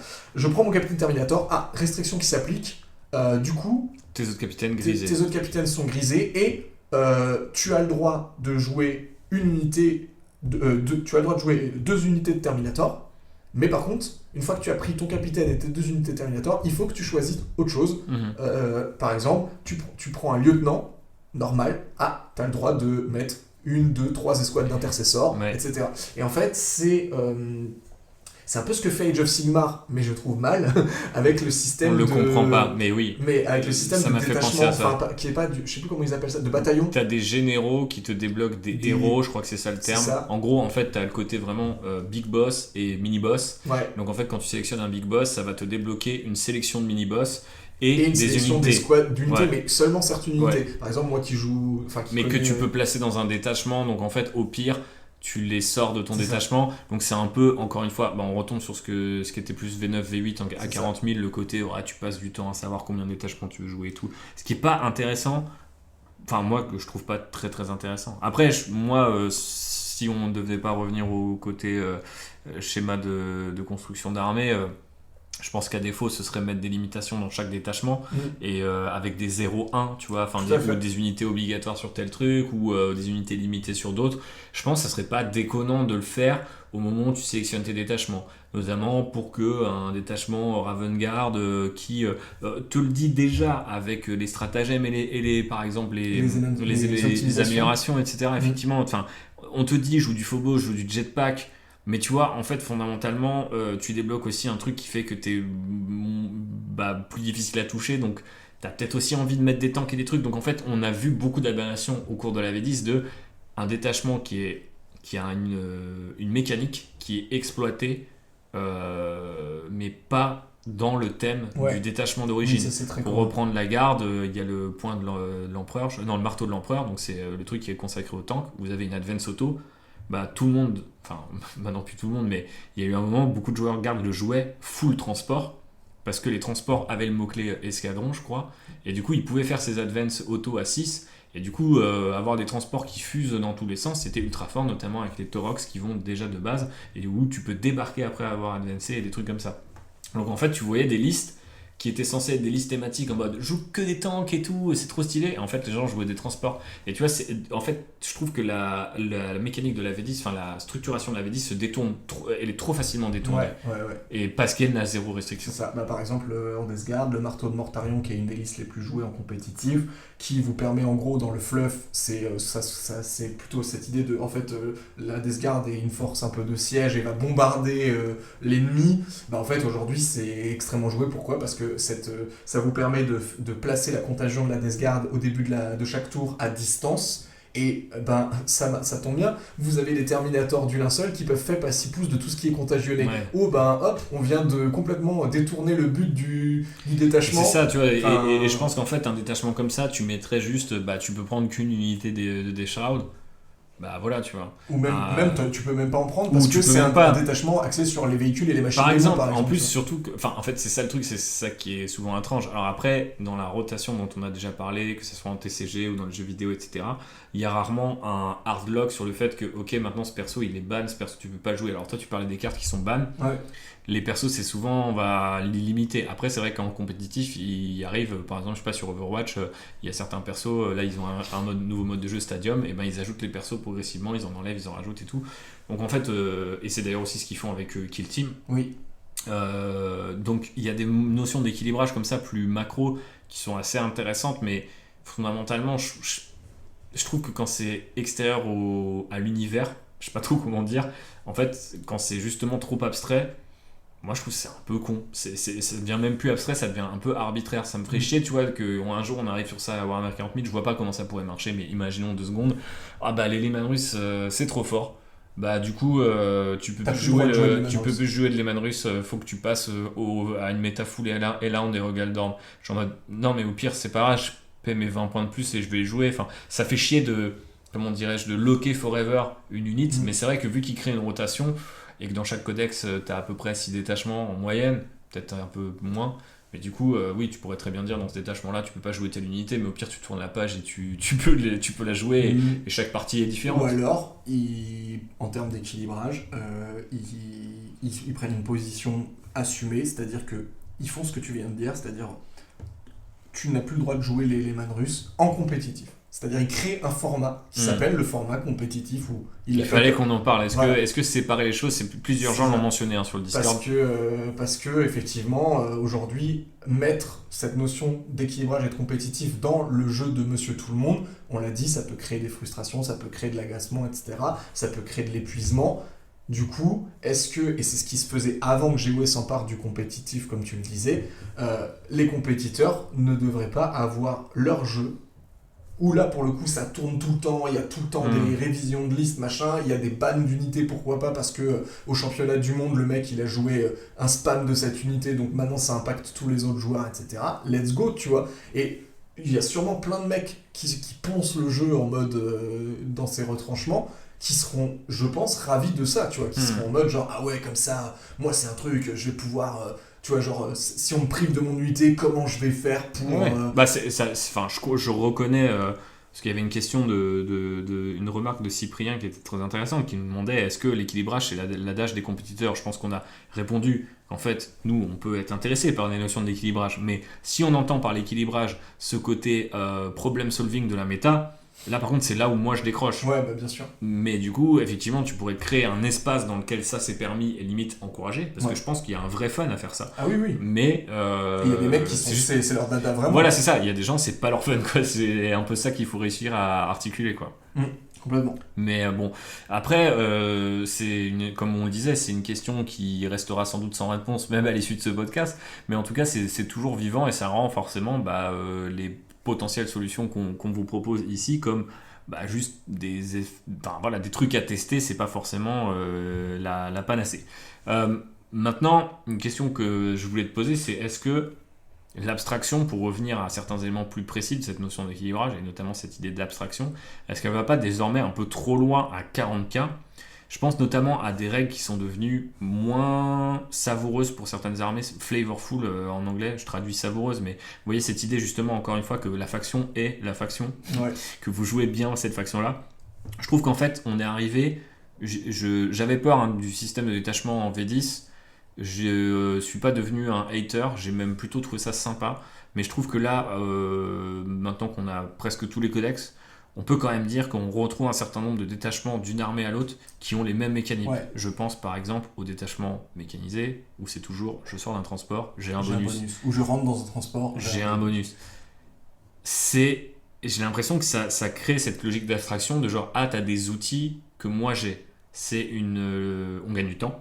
Quand on a un adversaire qu'on connaît pas sa faction, c'est facile de lui dire j'ai un fight on death, je tape en mourant sur 4+, ah ouais moi aussi j'ai ça sous forme de détachement, toi c'est une amélioration, ok d'accord, toi t'as cette mécanique là, moi aussi dans mon collègue j'ai cette mécanique là, enfin tu vois, on parle le même langage, mais est-ce que ce faisant, on n'a pas perdu un peu de saveur ? Parce que en fait fondamentalement, je m'en fous en fait, tu vois, j'aimais bien cette idée que je pouvais pas tout maîtriser et qu'il fallait que je fasse confiance à mon adversaire et qu'il fallait que j'apprenne la faction, et en même temps si je connaissais un peu le lore de la faction, souvent je savais un peu comment elle jouait. À l'inverse, aujourd'hui on est dans des abstractions où des fois on me dit tu vois par exemple, donc je cite encore la garde, mais on a un détachement mécanisé, on a +1 pour blesser. Bon, quand tu tires avec de la force 3 ça sert à rien en fait, donc tout le monde joue des ogrines là-dedans. Mais à quel moment t'as vu un régiment mécanisé où t'aurais des ogrines dans des chimères ? Enfin, tu peux le faire, mais c'est juste en fait le fait que les gens aient des listes comme ça, c'est trop bizarre. C'est purement de l'abstraction pour dire si tu veux maxer ce bonus, prends cette unité-là. Mais ça fait des armées fondamentalement moches, je trouve, en termes de fluff. Et du coup, je pense à ça. Je pense aux mots-clés, c'est intéressant, mais du coup, des fois, ça crée aussi ce truc de sais, avant les fiches d'unité, c'était un mélange de lore et de règles. Oui. C'était ça qui était bizarre. Tu sais, t'avais le début de la règle, puis t'avais une explication, puis à la fin ça fait. Et du coup, il est sans peur. Tu vois, t'as des trucs comme ça. Et ça me manque parce que finalement, regarder une fiche d'unité, c'était déjà plus que juste connaître. C'était pas un stat check juste. C'était pas, voilà, tu n'étais pas en train de juste effectivement faire de la stat. Et je trouvais ça assez intéressant, même si parfois à lire c'était un peu zarbe, mais j'aimais bien ce que ça crée. J'ai relu des vieux codex et ça m'a vraiment frappé cette différence-là. Et puis après, bah, on disait aussi les aptitudes communes. Maintenant tout le monde a un perso qui donne le sustain, tout le monde a un perso qui te permet de désengager les charges ou désengager les tirs, enfin tu vois ce genre de truc. Est-ce que alors après fondamentalement il y a toujours eu des persos ou des unités à Warhammer qui faisaient la même chose d'une faction à l'autre, c'est pas, mais j'ai l'impression qu'en fait on a créé un truc où c'est vrai, on gagne du temps, mais des fois elles me manquent un peu les règles, tu sais, qui n'existent que pour une unité, que sûr. Pour un perso, et il fait ce truc là, tu vois. Et tu le veux parce qu'il fait tu vois la main de poussière de Nagash, enfin, tu vois, à OS pour le coup ils ont plutôt bien, pour les héros en tout cas, les personnages nommés. Après tu vois, c'est là on cite des dieux et tout, mais justement je voulais prendre un exemple un peu extrême parce que avant c'est ce truc là de dire ah ouais c'était rigolo, tu faisais marcher les grottes devant et tu pouvais déminer, tu vois, enfin tu pouvais ignorer les tests de terrain difficiles et des trucs comme ça, tu vois, enfin tu sais, des règles qui sont super zarbes et qui concernent, je sais pas, un truc, et qui aujourd'hui se font démonter, tu sais, des fois quand on a encore, c'est en mode oh cette règle c'est ultra situationnel, c'est basé sur le fluff mais on s'en branle, ils auraient dû leur mettre tel truc, et t'es en mode genre bah ouais, mais ça fait un peu partie de cette cartelette d'unité, de cette fiche d'unité qu'on aimait lire et on se projetait quoi. Bah après pour moi tout ça c'est une conséquence aussi directe justement de cette course à l'optimisation et à l'équilibrage, encore une fois, puisque en fait pour équilibrer son jeu, Game Workshop est obligé de lisser, on va dire, les statistiques de toutes ces armées, et ce faisant, il donne les mêmes outils à tous les joueurs, parce que dans la scène méta, il va y avoir un moment donné où un ensemble de joueurs va dire mais c'est pas juste parce que lui dans son détachement Grotmas il a eu ce truc là et moi j'y ai pas droit, et la Game Workshop fait on vous a entendu, ça tombe bien, regarde dans le nouveau détachement du prochain livre d'armée tu vas avoir le droit de faire ça. Injecté ce truc, et en fait du coup, et après c'est aussi du coup il crée une perception d'équilibrage, c'est ça, parce qu'on voit les mêmes outils et c'est aussi une autre, et c'est aussi la conséquence d'autre chose, c'est la conséquence de Game Workshop ne s'arrête pas de sortir des unités, des personnages, des armées, tout le temps. Donc en fait, à un moment donné, les mecs, c'est pas des génies non plus, ils peuvent pas inventer un truc hyper flavorful pour chaque chose qui sort, parce que il y en a trop en fait. On blaguait sur les capitaines Space Marine, aujourd'hui il existe 5 capitaines Space Marine différents, Phobos, Terminator... Avant c'était un équipement, tu le mettais dans l'armure. Avant c'était capitaine, tu choisissais son armure, puis tu choisissais son équipement, etc. Maintenant c'est une datasheet pour chaque truc, et donc il faut que chaque datasheet, ils ont une capacité commune qui est le truc du stratagème à 0 PC, là, enfin diminuer le prix, et par contre sinon ils ont chacun un truc spécifique. Et du coup, une fois que t'en as 5, si demain ils sortent, alors aujourd'hui il n'existe que 3 lieutenants différents, mais si demain ils font un lieutenant Terminator et ils font un lieutenant Gravis, machin, il va falloir aussi leur trouver des nouvelles aptitudes. Et en fait les gars ils ont déjà épuisé presque toutes les aptitudes, je pense que si tu prends aujourd'hui le Codex Space Marine et que tu fais l'inventaire de toutes les datasheets, parce que Dieu sait qu'il y en a, et que tu regardes juste, pas les règles communes ni les mots-clés, mais vraiment juste la capacité de datasheet, et que tu les listes dans un Excel, je pense que je sais pas combien t'en as, mais t'en as pas loin d'une centaine, tu vois. Et du coup, les mecs, ils ont une bibliothèque d'aptitudes dans lesquelles ils piochent, parce qu'en fait, aujourd'hui, quand t'as déjà fait le tour parmi une centaine d'aptitudes différentes, je pense que t'es en mode, je sais plus quoi faire, quoi. Et surtout, encore une fois, t'as le truc que les rares fois où ils tentent de revenir à ce truc un petit peu plus aléatoire, rigolo, fluff, ça râle parce que c'est pas équilibré, parce que ça casse le truc, parce que oh là là c'est trop fluff, ça n'a pas d'intérêt, pourquoi je jouerais cette merde, etc. Donc en fait, quoi qu'ils fassent, ils sont piégés. C'est-à-dire que si ils font comme ils sont en ce moment et qu'ils standardisent, nous on va râler. Quand je dis nous, c'est toi et moi, on va râler parce que il y a beaucoup de gens qui nous écoutent. C'est trop lissé, c'est trop standardisé, c'est chiant. Mais s'ils se disent ils font un 360 et qu'ils reviennent à V2, V3 en mode tout a une justification fluff et on fait des trucs, et ça va gueuler, parce qu'aujourd'hui la place de l'équilibrage et du compète a pris tellement d'espace que tous ces gens-là ils vont dire non, En fait, moi Ouais, je veux bien pas sûr. jouer, je veux pas jouer à un jeu de rôle, je veux jouer à un jeu équilibré. Mais de toute façon, ça tu le vois dans ce qu'on disait, le fait d'être écartelé entre différents modes de jeu. Parce que tu vois, quand ils ont annoncé la V9 et qu'ils ont mis en avant beaucoup le mode Crusade, de la même manière qu'avec la V4 d'AOS, ils ont mis en avant le mode Spearhead, Oui. c'est que c'est l'introduction d'un mode de jeu dont la mission, en tout cas supposée d'un point de vue marketing, c'est de résoudre ce problème de course à l'équilibrage qui gêne les gens. Or, parfois, les gens ne veulent pas non plus mener des campagnes narratives de zinzin et jouer à D&D en même temps qu'ils jouent à Warhammer C'est parce ça. que c'est déjà compliqué de jouer à l'un ou à l'autre. Donc du coup, il faudrait peut-être juste accepter qu'on ne joue pas au même jeu et effectivement créer des sphères de jeu. Ce qui est déjà ce que beaucoup de joueurs font d'eux-mêmes. C'est hein. c'est clair, mais en fait, d'un autre côté, il y a une vraie. Je sais qu'on peut des fois dire oui, mais il s'agit de ne pas être attentiste, etc. Et moi-même, des fois, je me dis mais pourquoi j'ai besoin que Games Workshop le fasse. Mais il est certain qu'en fait, tu peux faire ça que dans des tout petits cercles de jeux. Et si Games Workshop finissait par dire écoutez, on a ce pack de compétitif et on a ce paquet de cartes pour jouer entre vous, ou alors on a cette page Crusade, parce que tu vois par exemple les codex, les règles là maintenant commencent à être gratuites en ligne, etc.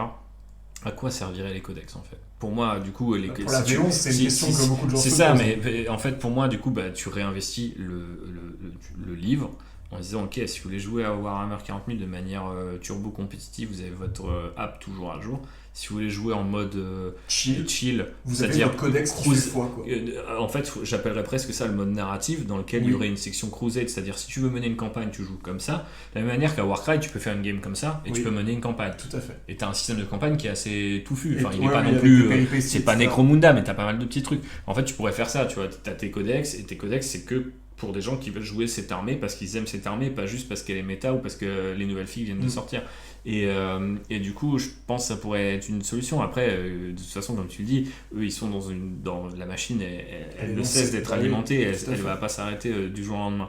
Donc, effectivement, il faut trouver un truc assez, comment dirais-je, stimulant mais récompensant, et c'est vrai que derrière cette notion d'équilibrage il y a des choses aussi qu'on a beaucoup dit cette année, par exemple le jeu casu, pour moi ça n'existe plus. Non. Parce qu'en fait tout le monde parle du jeu compétitif et je sais que parfois on a des analyses, etc. Je vais te citer un truc, j'ai encore regardé une vidéo cet après-midi, mais je pense à par exemple toutes les vidéos de French Wargame Studio où on entend il faut que ça soit équilibré au sein de cette armée et par rapport aux autres armées. C'est ça. Mais en fait tu vois genre ce qui me paraît quand même complètement illusoire parce que en fait supposer qu'il y a toujours que chaque unité est, comment dirais-je, a une chance égale d'être sélectionnée par le joueur, c'est complètement con en fait. Il y aura toujours une moins chère, une plus forte, une qui a plus d'attrait parce que les figurines sont neuves. J'allais dire, rien qu'en fait, juste la figurine en elle-même en Bah, fait, va c'est être ça. un critère de sélection pour Je pense beaucoup de joueurs. Je pense que c'est un truc qui est un peu hérité de cette V8 qui est devenue la première à être très médiatisée et dans laquelle il y avait encore du game design. Ça m'a frappé en rouvrant des vieux codex V8 de me dire, en fait, j'avais l'impression que c'était nouveau pour l'époque. La statline, oui, mais encore beaucoup, le game design était encore vraiment beaucoup plus proche de ce qui se faisait dans les éditions d'avant que ce qui s'est fait depuis en V9, V10. Ouais. Et du coup, t'avais des trucs quand même un peu dodus, des règles qui servaient entre guillemets à rien, des datasheets des unités un peu poubelles, quoi, fondamentalement, comme t'avais des fois à l'époque. Il y a des nouvelles figues, mais ouais, elles sont nulles et il faudra que t'attendes le prochain codex, peut-être dans 6 ans, pour qu'elles deviennent bien. Mais en fait, t'étais attaché aux figues et tu les jouais, tu vois. Mais c'était pas très très grave. Bah, moi, je me souviens de la sortie des Sœurs de Bataille en plastique que plein de joueurs attendaient comme le Messi, et quand elles sont sorties, de mémoire, elles n'étaient pas overpétées, tu vois, elles étaient juste mid entre guillemets. Ouais. Et du coup, t'avais d'une part tous les mecs qui étaient en mode oh, c'est un scandale, nanana, et par contre, t'as quand même plein de mecs qui étaient en mode mais en fait, je m'en fous, ces règles sont nulles, les gars, j'ai des Sœurs de Bataille en plastique, qu'est-ce que j'en ai à foutre? Je vais jouer avec et je vais prendre des culs, c'est pas grave, j'ai des Sœurs de Bataille plastique, tu vois. Et ça s'est perdu un peu aujourd'hui, comme tu dis. Bah, je pense qu'on est dans cette espèce de. C'est un truc que je voulais citer aussi, tu vois, c'est que. En fait, on est dans plein de comment dirais-je, de phrases et de notions qui sont préconçues autour de c'est l'équilibrage. En fait, l'équilibrage, c'est un peu une espèce de... je vais dire un mot qui est un peu connoté, mais c'est un peu un truc de pensée unique, en fait, tu vois. C'est genre en mode, tu cours après l'équilibrage, tu sais pas fondamentalement ce qu'est l'équilibrage, pourquoi tu le veux. Tu vois, en fait, souvent les gens ils disent le jeu il est pas équilibré, sur pourquoi tu veux qu'il soit équilibré en fait. Est-ce que c'est souhaitable? Est-ce que c'est faisable? Et en fait, c'est ça qui était magnifique dans le Discord, c'est qu'il y avait des gens qui avaient parfois des arguments ultra détaillés, ultra savants, pour arriver à une conclusion 1, et les gens me disaient avec des trucs tout à fait détaillés et savants, conclusions complètement différentes. Ça prouve bien qu'on cherche pas la même chose, mais ça prouve bien par contre qu'à chaque fois, on a une perception d'équilibrage qui est mais juste impossible et c'est irréconciliable. Pas au sens où on est en train de se faire une guerre civile autour de ça, et ça c'est cool parce que les gens restent civilisés, notamment dans ce Discord, mais je me dis, ok, ça veut vraiment dire qu'il y a des gens qui viennent dans une logique plus compétitive et des gens qui viennent dans une logique de genre, mais qu'est-ce que... Ça ne m'intéresse pas. Je n'ai pas envie de savoir si mes 120 Cadiens sont bons à l'échelle du codex parce que je m'en fous des Kriegers. Enfin, tu vois, est-ce qu'ils sont mieux ou moins bons que ceux-là? Parce que de toute façon, ceux-là, je les calcule même pas. Et j'ai pas envie de savoir ce que ça vaut face à 10 Space Marines. J'ai juste envie de savoir comment je les joue et qu'est-ce que je peux faire avec. Et encore une fois, vibe check, tant que t'as l'impression de jouer ta faction et qu'il y a cette saveur, bah généralement ça marche. Aujourd'hui, moi j'ai accès à des Katachans, des Cadiens, des Kriegers. Je devrais être super content. Bah, dans les éditions précédentes, j'avais des datasheets agnostiques où on me disait tu veux jouer des conscrits, tu veux jouer des soldats, enfin une escouade d'infanterie, ou tu veux jouer des vétérans. Et en fait, du coup, tu avais cette idée de 3 années, trois rangs d'expérience et des unités qui coûtaient plus ou moins cher et tu complétais ta liste comme ça. C'est d'ailleurs une question que je voulais te poser parce que je voulais parler des valeurs en points. Aussi, tu vois, c'est un truc de... Les valeurs en points, aujourd'hui, c'est des unités fixes avec des équipements et en gros des bonus ou des trucs optionnels qui sont gratos. Je sais pas si toi tu le ressens comme moi, mais j'ai l'impression qu'il y a pas mal de petits trucs qui aujourd'hui sont dans le Warhammer, qui faisaient partie d'un équilibrage et qui en fait ont été un peu évacués, sont partis avec toute cette flotte que je disais. C'est pas l'eau du bain, c'est l'eau de toute la rivière. Mais du coup, des fois je me dis putain, mais pourquoi je peux pas prendre 2 fois la même arme spéciale dans une escouade de Cadiens? Ça n'a aucun sens. Parce que la boîte te propose. Donc là, on en revient aux logiques de marketing, tu vois. Mais genre, qu'est-ce qui vraiment, qui leur a dit, attends, c'est abusé, dans ce kit, il n'y a que un lance-grenade, ça ferait quand même chier que les gens puissent en jouer 2. Je ne comprends pas cette logique. Par ailleurs, je ne comprends pas pourquoi un lance-grenade vaut pas moins cher qu'un lance-plasma, par exemple. Tu vois, ça me rend un peu zinzin. Oui. Tu vois, par moment, c'est des trucs d'équilibrage où, pour le coup, c'est des trucs là entre l'abstraction et la simulation. Parce que l'abstraction voudrait dire, en fait, ouais, frère, on fait comme c'est dans la... Enfin, c'est comme dans la boîte, tu te poses pas de questions. Ouais, mais du coup, il y a un connard dans son kit, il peut mettre 6 trucs, et moi, je peux en mettre 2. Bah, ça fait quand même un peu chier, parce que, tu vois, je dis, bon, bah, je trouve ça un peu bizarre.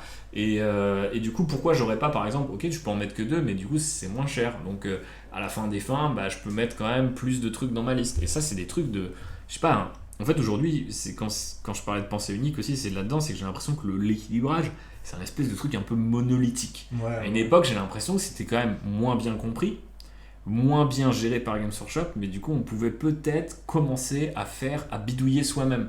Là, franchement, tu me dis aujourd'hui, ah ouais, comment tu rends plus compétitif telle unité ou telle unité? Je sais pas, parce que vous m'avez enlevé beaucoup de couches, et à tel point que parfois, il y a presque... Bah, tu vois, on disait qu'en fait, un jeu, en principe, il n'y a pas de bonne solution qui résout les problèmes, mais dans ton list building, tout est gratos, bah ça résout le problème. Tu mets tout, et tu mets les meilleurs équipements. Et du coup, pour moi, ça, c'est pas équilibré, tu vois. Après, je sais plus qui disait dans le Discord, je sais plus si c'était Charles ou quelqu'un d'autre, qui disait, de toute façon, l'équilibrage, c'est un problème de riches. Et c'est un peu vrai. Tu vois, là tu cites quelque chose parce que nous on est des enfants gâtés, parce que nous on a connu depuis la V3, on a connu le Game Workshop qui nous a donné cette carotte de mettez ce que vous voulez dans votre escouade parce que vous faites des conversions, puis de ok, on va tone down sur les conversions, par contre vous pouvez toujours, si vous avez les figues, mettre 2 lance-plasma ou 2 lance-grenades.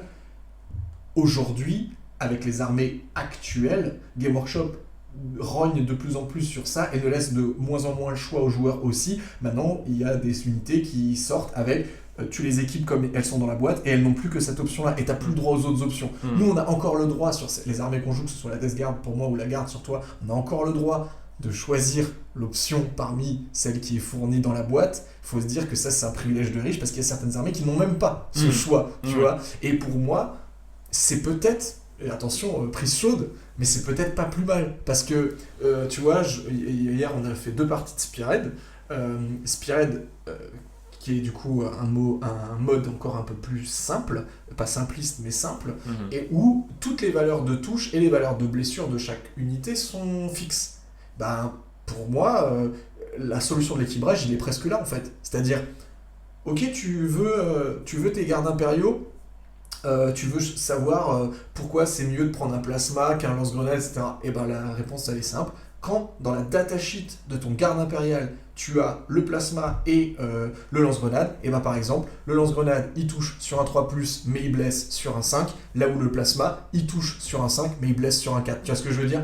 En gros, pour moi, la solution elle serait là. C'est-à-dire, on a donné beaucoup d'outils aux joueurs parce qu'on a été très demandeurs d'outils, parce qu'on a été habitués depuis la V3 à être des enfants gâtés en mode si j'ai envie de faire une conversion, je la fais, si je veux faire du Kuntas, je le fais parce que c'est comme ça qu'on vit le hobby. Et en fait. Non, mais tu vois, c'était pas obligatoire. Non, moi, j'ai l'impression que Games Workshop dit aux gens prenez ce qui est dans la boîte. Parce que avant c'était compliqué, il y a des gens qui savent kit bâcher, des gens qui savent pas kit bâcher. Les connards, vous vendiez des blisters, bien sûr que tout le monde mettait de plasma si t'avais le pognon dans ton escouade de ça marine. c'était une autre époque, tu vois ce que je veux dire Oui, mais je veux dire, personne ne mettait un flingue sur la gorge à qui que ce soit. Et pareil, moi je veux dire, à une époque, j'avais que les lance-flammes, et quand je faisais mon list building, j'étais en mode, j'ai mis lance-flamme, lance-missile, c'est l'option la moins chère. Du coup, j'avais l'impression d'économiser, tu vois. Sûr. Aujourd'hui, j'ai juste l'impression, je monte un lance-flamme et un lance-missile, je dis putain, je passe pour un con. Le mec en face, il a la nouvelle unité dans laquelle il y a 6 armes spé, il a mis 6 plasmas et il me défonce quoi. En vrai, c'est pour ça que je sais que c'est quelque chose qui est souvent décrié, mais moi que j'aime bien, qui est leur logique avec les primaries en fait, plutôt que d'avoir une escouade dans laquelle t'as un plasma, un lance-roquette, un machin, un bidule. Full plasma, full roquette. Maintenant, c'est ça. Mais ça en fait des Eldar et ça c'est un crime. Alors certes, mais ça résout un problème qui n'est pas vraiment un problème, qui est un problème de riche comme je le disais. Bien sûr. Mais en fait, si demain Game Workshop il me dit ok, t'es Plague Marine, t'as moult options dans le kit, ce qui est le cas. C'est ce qu'ils ont fait avec tes armes de corps à corps par exemple. Voilà, qu'ils ont lissé les profils et maintenant t'as 3 profils et ils ont tous les 3 des avantages. C'est-à-dire que... Mais ça, tu vois, c'est un truc d'équilibrage qui est super intéressant parce que déjà, ça fait une unité plus facile à équilibrer et c'est aussi un truc qui, en termes d'abstraction, a un confort de lecture pour toi et pour ton adversaire qui est assez zinzin. C'est-à-dire, plutôt que de dire, ok, il y a la masse de contagion, il y a le fléau de contagion, il y a le couteau de la peste, double couteau de la peste, la hache de la peste. La datasheet des Plague Marine V8, c'est l'enfer V8, sur Terre. C'est chaud, V9 c'était déjà un peu mieux, mais là, V10 c'est logique, tu vois, t'en as une lourde, t'en as une moyenne, t'en as une légère, enfin tu vois, t'as un lance-flamme, t'as un plasma et un fuseur. Mais à l'inverse, tu vois, des fois, pourquoi je peux mettre que 3 putains de gantelets énergétiques dans 5 Terminators du chaos? Ça pour le coup, je pense que c'est juste comme d'hab. N'oubliez pas, on le rappelle aux auditeurs de ce podcast, n'oubliez pas que Game Workshop est avant tout un fabricant de figurines avant d'être, voilà, et que les gars qui ont designé le kit de Terminator, ils ont dit dans les artworks, ils ont pas tous un gantelet, donc est-ce que ce serait pas stylé de mettre juste 3 gars avec des gantelets? Ça coûte quoi? On en achète tellement des figurines.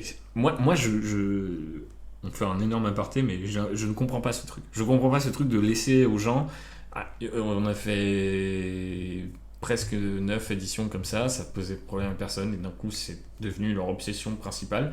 Et je n'ai pas l'impression que ça équilibre quoi que ce soit. J'ai même plutôt l'impression que ça déséquilibre, parce que tu as des gens qui peuvent le faire, tu as des gens qui peuvent pas le faire en fonction de ce qu'il y a dans le kit.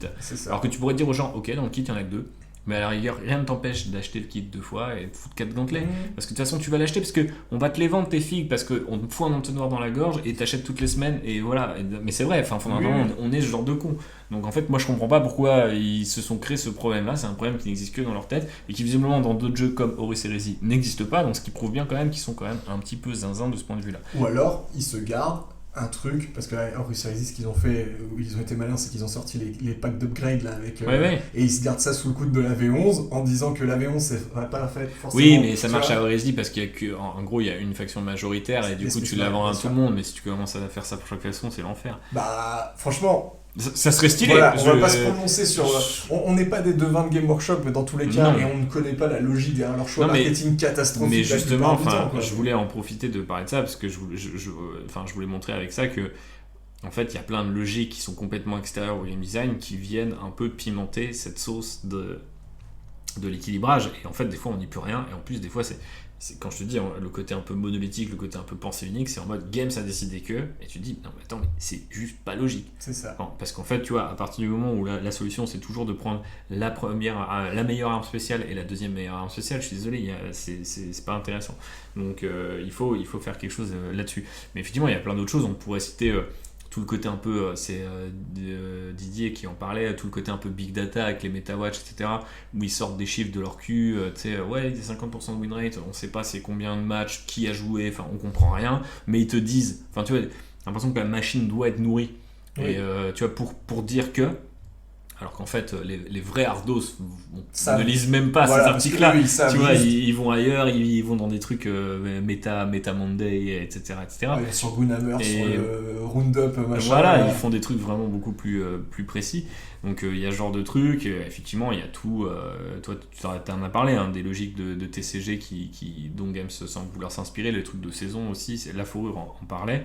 Et puis, effectivement, en fait, je pense le dernier truc avant peut-être de passer au courrier des lecteurs, là c'était juste un peu les questions qu'avaient les gens, c'est que je vais terminer sur un peu ce mot de la fin, c'est que on en a parlé dans cette idée que Games est arrivé tardivement sur les réseaux sociaux, mais il y a aussi un vrai truc, c'est que cette logique de méta au sens de remplacer une unité, réinjecter du neuf, rebattre les cartes, etc., en fait grâce à internet et à ce pouvoir collectif qu'on a de se mettre sur une plateforme, discuter entre nous et faire des listes, etc. En fait, on peut juste péter une méta, on peut résoudre. En fait, idéalement, un jeu équilibré, c'est un jeu aussi qu'on ne peut pas résoudre du premier coup d'œil. Bien sûr.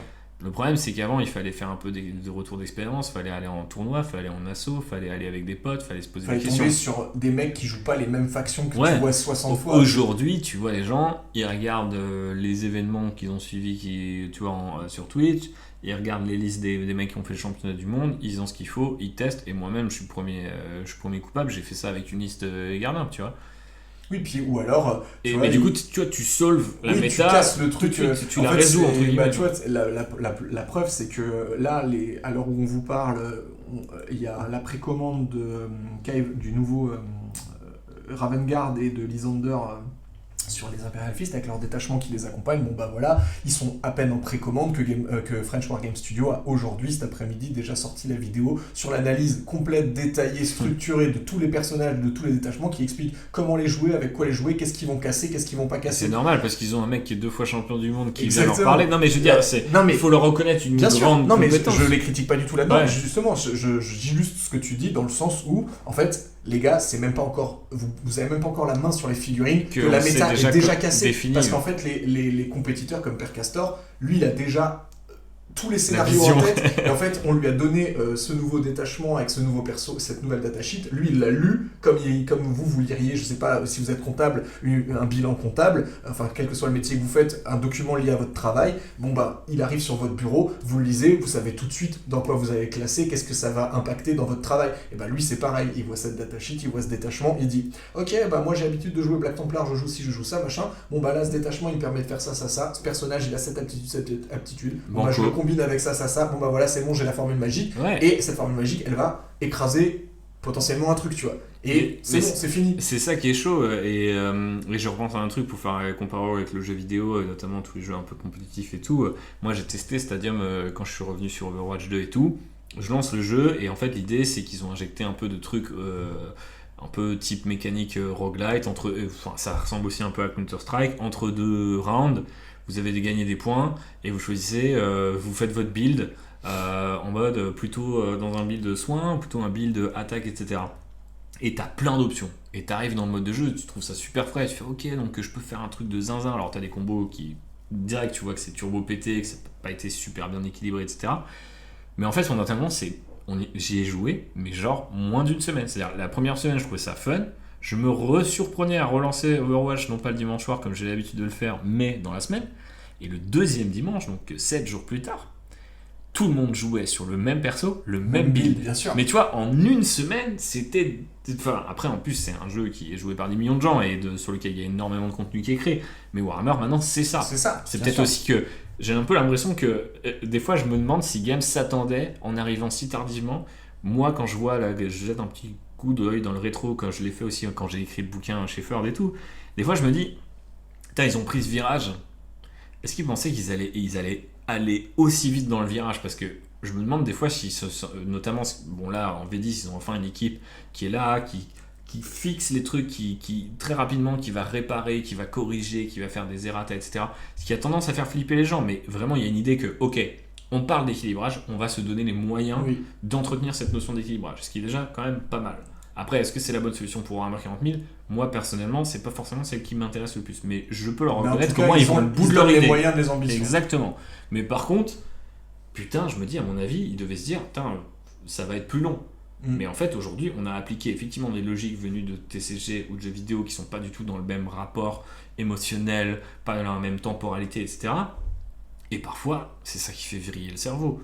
Parce qu'effectivement, comme tu le dis, bah, le côté, t'as ta review de Dex 15 jours avant qu'il sorte, tu sais déjà quel détachement faut éviter, tu sais déjà quel détachement faut jouer, tu sais déjà où c'est qu'il y a une erreur dans le codex et qu'ils vont mettre un PDF et tout. Il y a un petit côté, je dirais pas que ça enlève un peu le fun, mais il n'y a plus de découverte, quoi. Tu vois, typiquement, moi, c'est un truc qui m'a vraiment frappé là, avec la vague 2 Votan, sur Reddit l'autre jour. Je vois un gars, il dit, dans un sub Votan, il dit genre, ouais, bah du coup, j'ai maté ces 3 analyses-là, donc du coup, j'ai fait mes précommandes selon les analyses, et le gars, il te dit, ouais, j'ai préco ça, ça, ça. Et les gars lui disent, ah, mais du coup, genre... T'as préco que 3 trucs. T'as préco que 3 trucs, tu vois. Et il fait, bah ouais, parce que le reste, c'est de la merde, tu vois. Et il fait, mais les filles, elles sont un zolino, tu vois. Et il dit, ouais, mais je m'en fous. Enfin, moi, j'ai vu les gars, ils disent, il faut prendre ça. Ouais. Donc je prends ça, tu vois. Ouais. Et quand on en est arrivé à ce stade-là, moi, ça me... Enfin, tu vois... Mais c'est ouf comme ça nous imprègne dans cette idée de... Pas forcément d'équilibrage, mais ouais, si, je pense que je rapprocherais à ça. Mais c'est vrai que je sais qu'il y a un moment, bon, j'en ai parlé dans l'épisode Burnout et tout, mais là, cette année, j'ai fait un proxy Léontus, j'avais déjà un Léontus. Mais en fait, j'ai vraiment fait un truc qui n'a de sens que esthétique, et que pour moi, et que pour mon lore, que pour mon modélisme. Et en fait, il y a un moment, j'étais en mode, putain, c'est bête de style Warhammer, tu vois. Et je me suis rendu compte que j'avais kiffé peindre ce que j'avais peint jusqu'à présent, mais j'étais dans une logique de genre, ok, la nouvelle métagarde, c'est autour de ces trucs-là, je les ai en stock, je me suis pas motivé à les peindre pendant toutes ces années, c'est maintenant que je le fais. Et en fait, en réalité, c'était pas... Enfin, faut pas raisonner comme ça, parce que, bon, maintenant je suis content, j'ai vraiment une base solide, mais tu vois, maintenant que la garde c'est un peu figé par des notions d'équilibrage autour des mêmes unités, je me fais un peu chier. J'ai peint ces unités-là et je me dis, bah, j'ai pas tellement envie de sortir les autres, puisque les autres, c'est compliqué, quoi. Alors que je pense que si tu restes complètement extérieur à ce délire, idéalement avec un mode de jeu peut-être à part, donc comme on le soulignait nous, il y a aussi Koganra sur le Discord qui en parlait, ce serait cool, parce que effectivement, comme disait Drid, en fait, on peut pas... en fait, on peut miser sur un autre facteur, tu vois, peut-être, que cette notion d'équilibrage qui est de toute façon sans cesse en mouvement et qu'à mon avis on va toujours peiner à rattraper. Et pour conclure là-dessus, tu vois, je reviens là-dessus, mais hier on a fait 2 parties de Spearhead. Spearhead est un jeu que beaucoup de gens pensent qui est équilibré, qui dans les faits ne l'est pas du tout. La preuve a été que notre ami Ronan a joué la nouvelle Spearhead de Khorne avec les chiens de Khorne, et qu'il a affronté mes Flesh Eater courtes et tes Idonnettes, il a pris 2 défaites, et on a littéralement vu les profils des unités en temps réel, on a vu que la Spearhead, elle était plus faible que les autres. C'est noir sur blanc. Plus difficile à prendre en main. Voilà, et que du coup, si on reparle d'équilibrage de méta, machin, bah si on fait une tier list de quelle est la plus méta, bah celle-là, elle ne sera certainement pas dans le top méta. Pour autant, est-ce que le fait qu'il ait pris 2 défaites, ça l'a saoulé? Non. Pour autant, est-ce que du coup il a pris 2 défaites et il va ranger la Spearhead dans un placard et plus y toucher? Non plus. Et en fait, moi, avec Spearhead, je retrouve un peu vraiment ce côté de... c'est classe Warhammer dans le sens où, tu sais, genre, je me prends ma Spearhead, je me fais mes petits proxys, mes petits Kuntas, mes petites conversions, je fais mon schéma de couleur que j'ai envie de faire, et je suis en mode genre, même si elle est nulle, je m'en bats les reins parce que en vrai, mais il y a un petit j'ai plaisir kiffé, quoi. de monter ces petites armées, mais je trouve que l'exemple de Spearhead, et pour conclure un petit peu aussi ce débat, quelque part, est assez intéressant parce qu'effectivement, déjà il y a des restrictions parce que tu choisis pas ce que tu mets dans ton C'est armée. préfabriqué entre guillemets. C'est préfabriqué. Il y a aussi une perception d'équilibrage parce que c'est vraiment en espèce de vase clos, quoi, tu vois, de dire ok, tu joues qu'avec ces unités-là et les gens qui jouent telle faction jouent qu'avec cette unité-là et donc tu as une sélection d'unités qui est qui est beaucoup plus petite, donc c'est beaucoup moins dense que Age of Sigmar. Il y a des cartes, donc il y a quand même du hasard, mais du coup il y a un gros système de challenger qui fonctionne assez bien. Il y a aussi l'idée de double tour qui, à Age of Sigmar, le jeu de base, moi parfois a tendance à m'ennuyer, mais à Spearhead, je trouve, a une vraie opportunité tactique. Maintenant, je crois qu'aussi en V4, le truc de double tour est intéressant parce que tu peux pas scorer, etc. Il est plus intéressant. Il a une philosophiquement, en termes de design, je trouve plus intéressant, c'est clair. Donc en fait, il y a beaucoup de trucs qui jouent pour lui. Et c'est vrai qu'il y a aussi un truc dont on n'a pas trop parlé actuellement dans ce podcast, même si on a parlé de temporalité, etc. Mais il y a un facteur temps de ta partie qui fait aussi que tu peux en renchaîner ou qu'elle t'a pas pris trop de jus de cerveau et que tu as des renforts, donc c'est un peu permissif si tu perds une unité trop vite, etc. Et ça, c'est plein de petits trucs qui, met bout à bout, te disent bon, bah j'ai perdu, mais on a bien rigolé, j'ai eu mon renfort, j'ai eu mon coup d'éclat, j'ai peint ce qui ressemble à une espèce de truc un peu un QG de troupes, en face, il y a un peu un QG de troupes, enfin, t'arrives avec des armées qui ont, je suis désolé de le dire, autrement plus de gueule que les trucs qu'on voit Donc on va pas trop. déjà, mais je pensais Et plus aux armées méta, ouais, où t'as de la triplette dans tous les sens, particulièrement à Age of Sigmar où t'as souvent du spam d'unités. bien sûr. Donc en fait, je trouve que c'est cool qu'il n'y ait pas forcément ça, voire pas du tout ça, à Spearhead, qui est pourtant un peu le jeu qui te sert un peu généralement de passerelle vers ce jeu. Et ça rejoint aussi ce que tu disais tout à l'heure sur, je trouve que ta faction fait ce que ta faction est censée faire. Complètement. Genre, tu as joué les idonettes, t'as fait la marée, machin, t'as fait les anguilles, elles font des flancs, des contre-flancs, des machins, et moi j'ai joué les flash eaters, bah je ramène des mecs à la vie, et je dévore littéralement les mecs, quoi. Ouais, et bien sûr. Je fais ce que l'identité de mon armée fait. C'est un petit échantillon, mais vu que du coup il est plus petit, c'est aussi plus facile, je pense, de réinjecter cette saveur à un nombre limité d'unités. Et du coup, je pense que c'est vraiment un bon exemple pour voir comment en fait un jeu qui dans les faits n'est pas équilibré peut être perçu comme plus équilibré parce que bah, tu as l'impression que en fait le hasard a été arrivé avec les cartes. Oui. Des fois, bah, voilà, par exemple la partie que j'ai faite avec Thomas jeudi soir où il a tiré une carte parce qu'on était à égalité, donc il n'y a pas d'outsider, c'est au jet de dés. En fait, tu peux pas vraiment en vouloir à un jet de dés, alors qu'en fait, fondamentalement, tu pourrais te dire aussi, bah non, attends, c'est pété, moi je voulais faire un combat. Ouais, tu vois, voilà. Enfin, il y a beaucoup de trucs qui jouent pas mal avec ça et qui, je trouve, en tout cas, ouais, gratte chez moi ce petit coin qui me démange toujours de me dire, ah putain, j'aimerais bien rejouer un Warhammer peut-être un peu, qui aurait un peu les trucs sympas de l'abstraction cool de maintenant, mais en même temps, un petit effet un peu plus. Simu sur le côté, je joue cette armée parce qu'elle a ce feeling bien précis et puis sur la table j'ai quelque chose qui ressemble vraiment à un échantillon de cette faction, ce que je trouve toujours très très cool. Tout à fait. Je te propose qu'on se termine avec le courrier des lecteurs pour ce qui n'était moins des questions que des remarques, comme le veut le célèbre adage. On a l'ami Zag qui justement vient de peindre une super Spearhead. Allez voir ça sur Discord. Souligne le côté marketing qui peut y avoir derrière l'équilibrage, en parlant par exemple des gammes vieillissantes qui trouvent parfois un up. C'est arrivé.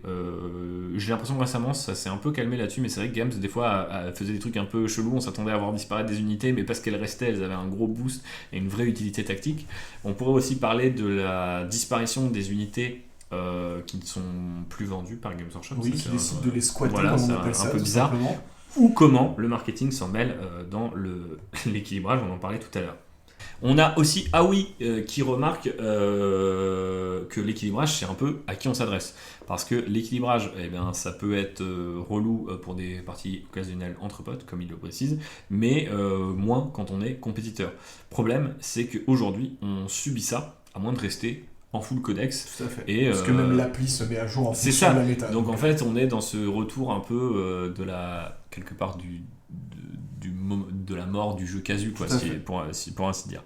On a ensuite Morgane et Corentin qui évoquent la tension qui existe entre l'équilibrage et la saveur. Bon, ça, on en a beaucoup parlé dans ce podcast, donc je suis content qu'on ait pu l'aborder.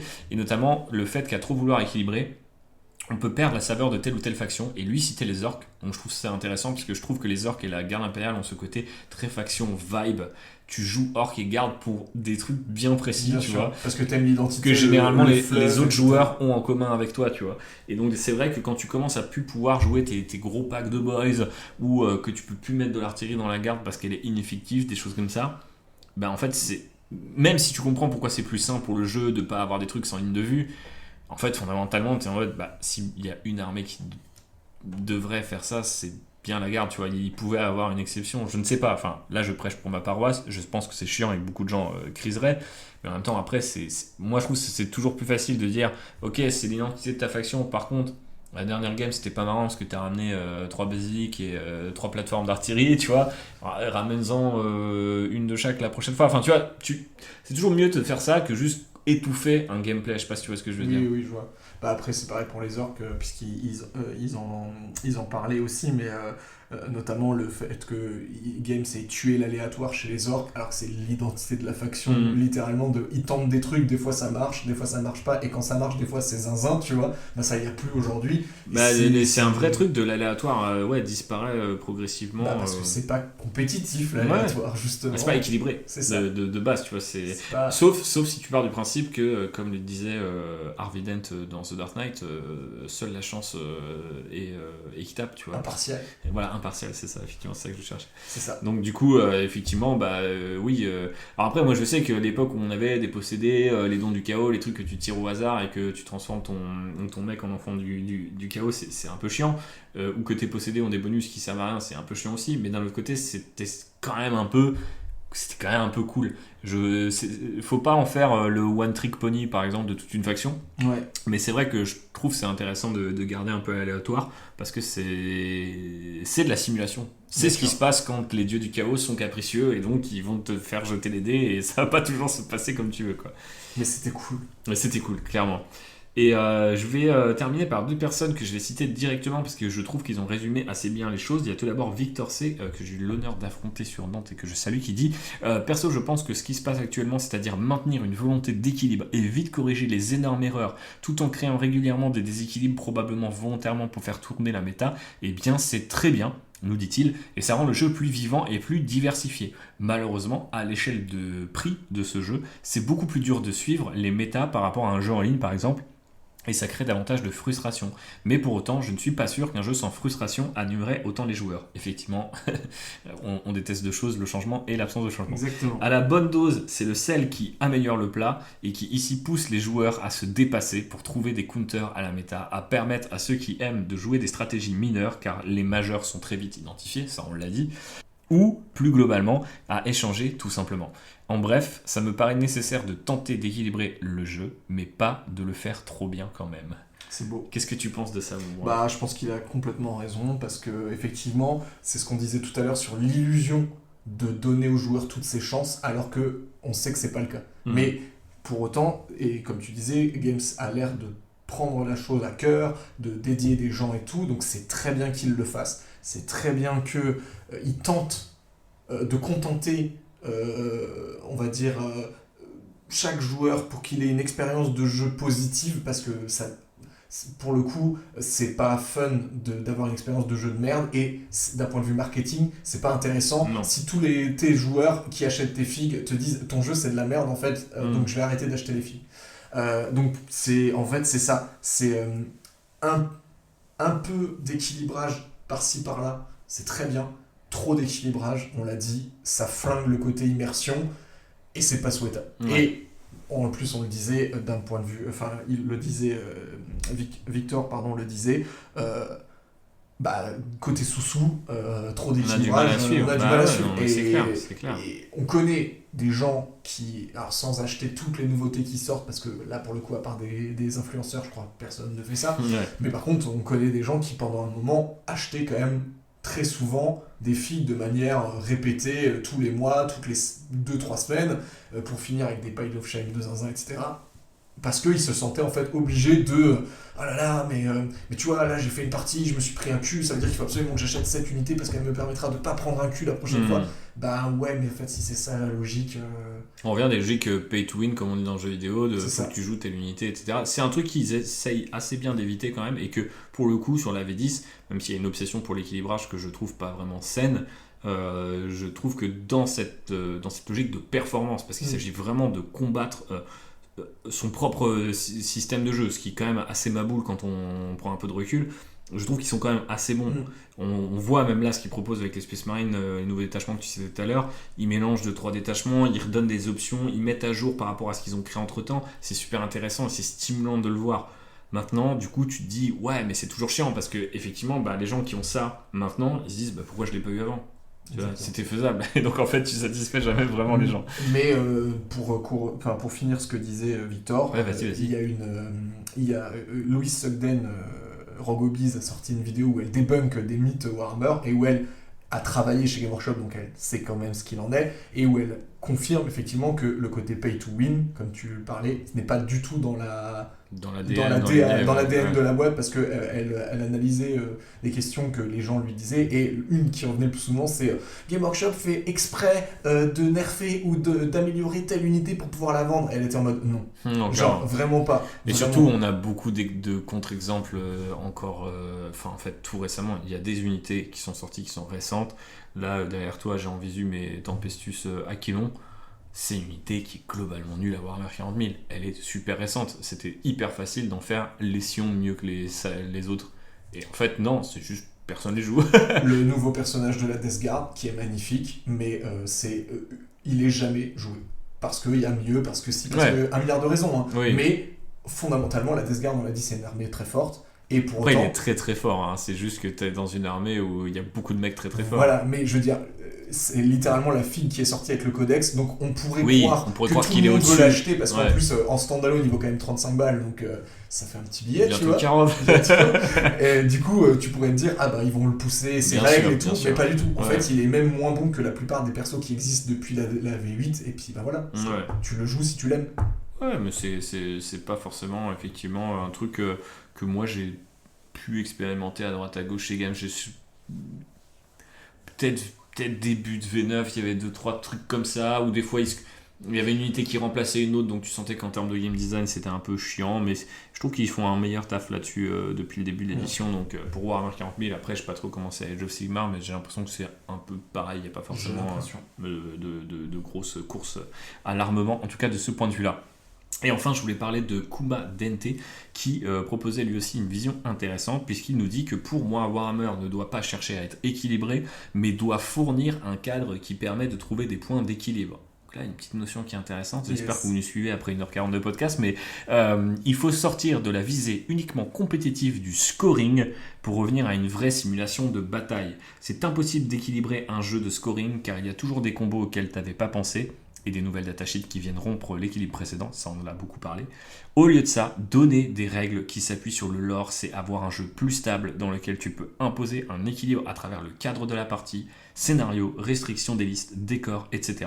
De la sorte, tu n'imposes pas un équilibrage foireux qui perd les joueurs casus et narratifs, mais tu as la possibilité de créer des nombreux points d'équilibre pour chaque partie. En somme, sortir d'une logique d'équilibre général à l'échelle du jeu pour une logique d'équilibre local à l'échelle d'une partie. Ça c'est assez intéressant parce que déjà je retrouvais dans ce que disait Kuma à peu près les mêmes obsessions que moi sur comment je ferais l'équilibre, mais aussi ce qui met le doigt sur un truc, c'est effectivement qu'on est de plus en plus dans une logique de scoring. Et ça, alors c'est ce que tu disais, ce qu'on entendait sans doute dans tes mots, dans l'idée de on est dans un milieu qui est de plus en plus compétitif pas au sens de la scène compétitive, mais de l'idée que j'ai mis plus de points que toi. Et donc forcément, on compte nos points, on compte nos cartes, et il y a un vrai truc. Et je te le disais, on a fait une game tous les deux samedi dernier maintenant, qui en plus s'est jouée à quelques points grâce aux cartes de Challenger et tout. Mais c'est la première fois que j'ai réussi à mettre le doigt sur un truc qui me gêne avec cette V10, mais qui n'est pas forcément lié qu'au game system, parce que attention, là tu vois, on a, d'ailleurs, je crois que vous l'aurez compris dans le podcast, on n'a jamais forcément remis en cause tout en disant cette édition c'est de la merde, il n'y a rien à prendre, etc. C'est de la merde. Voilà, c'est ça. T'es pas en train de dire que 40 000 ou Age of Sigmar ou Spirit, etc. sont des mauvais jeux, mais fondamentalement, il y a un truc qui m'est arrivé samedi dernier, c'est que je me suis dit, je ne regarde plus mes figues, je regarde mes cartes. Et on s'est fait la Et mes même figues réflexion. sont un moyen d'accomplir mes cartes. Et en fait, dans une hypothétique réalité où on remplaçait les figues par des pions, ou si on serait en train de jouer, on peut se mettre, voilà, on se met sur une plus petite table d'apéro, et en fait, on imagine ça en tout petit, avec des tout petits pions qui font la taille d'une gommette et tout. Je me dis, en fait, on jouerait au même jeu. Ouais, Et ça m'a fait un vrai truc. Et c'est aussi des logiques d'abstraction, effectivement, que par exemple, les règles de décor sont totalement abstraites.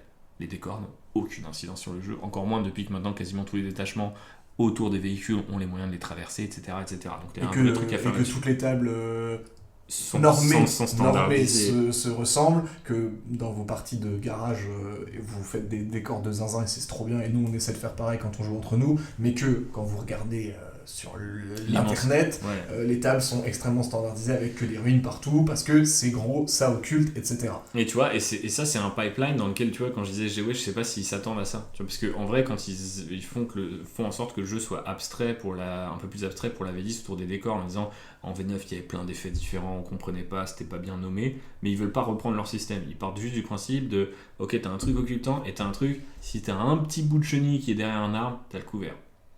Ok, t'as 2 règles quoi.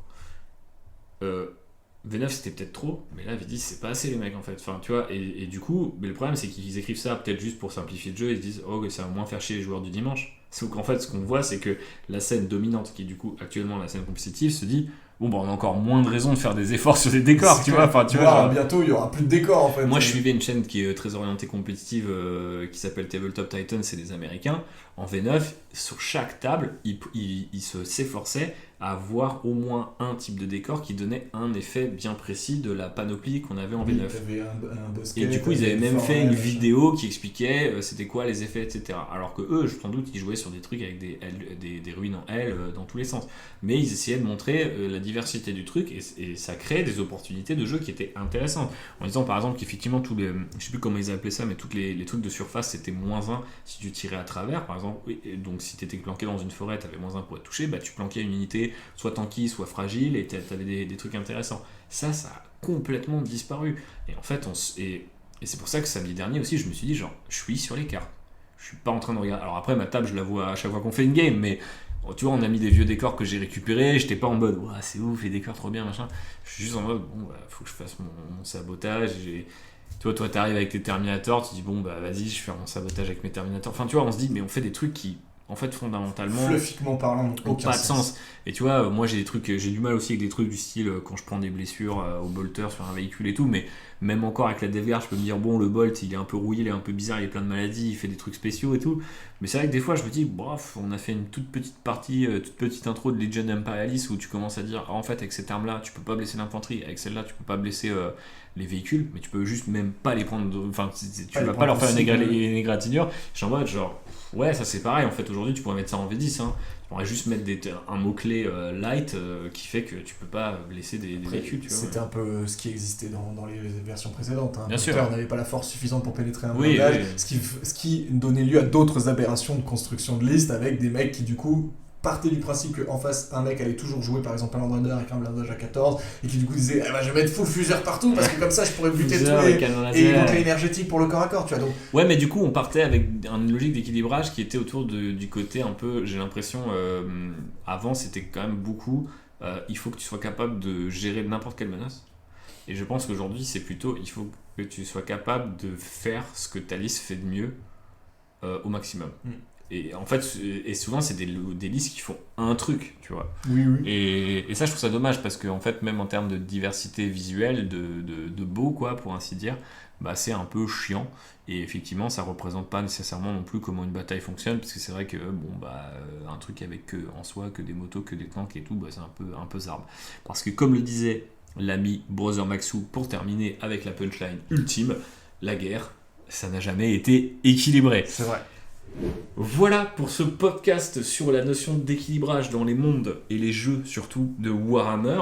En conclusion, au final, qu'est-ce qu'on cherche dans l'équilibrage, mon bon Raph ? Bah, comme tu le disais, ce qu'on cherche, c'est, je pense, on va dire, à la fois fluidifier l'expérience de jeu pour un maximum de joueurs et ne pas être à la traîne, même si j'aime pas cette expression, mais en fait ne pas se sentir plutôt lésé par rapport aux autres joueurs. Je pense que c'est... Enfin, nous, là je parle vraiment de toi et moi. Ouais, c'est la question voilà. que je pose. Nous, moi, ce que je cherche avec l'équilibrage, parce que comme on l'a dit pendant ce podcast de multiples reprises, on ne voit pas forcément d'un très bon œil l'équilibrage à outrance, etc. Pour autant, on ne dit pas non plus qu'il en faut aucun, parce que là, du coup, on perd ce plaisir de jeu. Donc, moi, ce que j'attends de l'équilibrage, c'est pas qu'ils mettent toutes mes unités à 50% de win rate, ou qu'ils fassent en sorte que mon armée, elle soit bonne contre tout le monde, et qu'elle écrase tout le monde. Ça, j'en ai rien à foutre. Moi, ce qui m'intéresse, c'est... Est-ce que quand je joue avec mon armée, j'y ai pris du plaisir, j'ai représenté ce que l'armée est capable de faire, et avant de faire ma partie, je me dis, j'affronte, je sais pas, les Nécrons, je les ai jamais affrontés, bah on va voir, tu vois, genre, et pas me dire, les Nécrons, en ce moment, ils sont à 74% de win rate, et moi je suis à 49%. Il y a un vrai truc comme ça actuellement aussi, tu sais, t'as vraiment ce truc, vu que la méta est très médiatisée, la notion d'équilibrage est tout de suite partagée par des milliers de gens. Il y a vraiment ce truc et ça m'est arrivé de voir des listes ou même les affronter à l'assaut et de voir des listes et de me dire ok, ça c'est le truc du moment. Et ça me chagrinait parce que souvent, du coup, vu que c'est le truc de moment, bah, c'est pas une armée peinte. Le petit Scud est là. Mais du coup, tu te dis ok, moi je vais jouer contre ce truc du moment, je vais voir.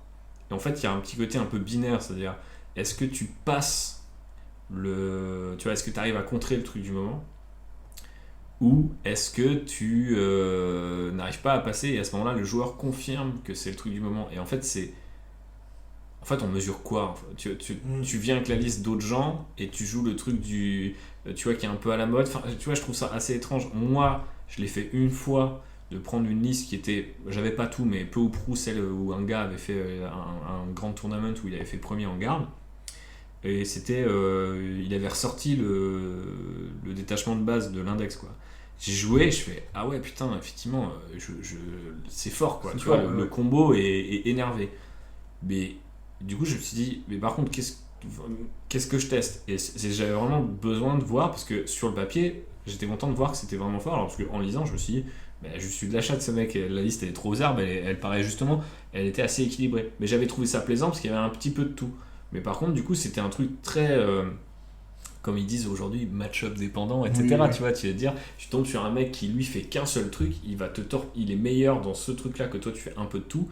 Et du coup, généralement, la partie, elle va dans un sens ou dans l'autre, mais il n'y a pas vraiment de mystère.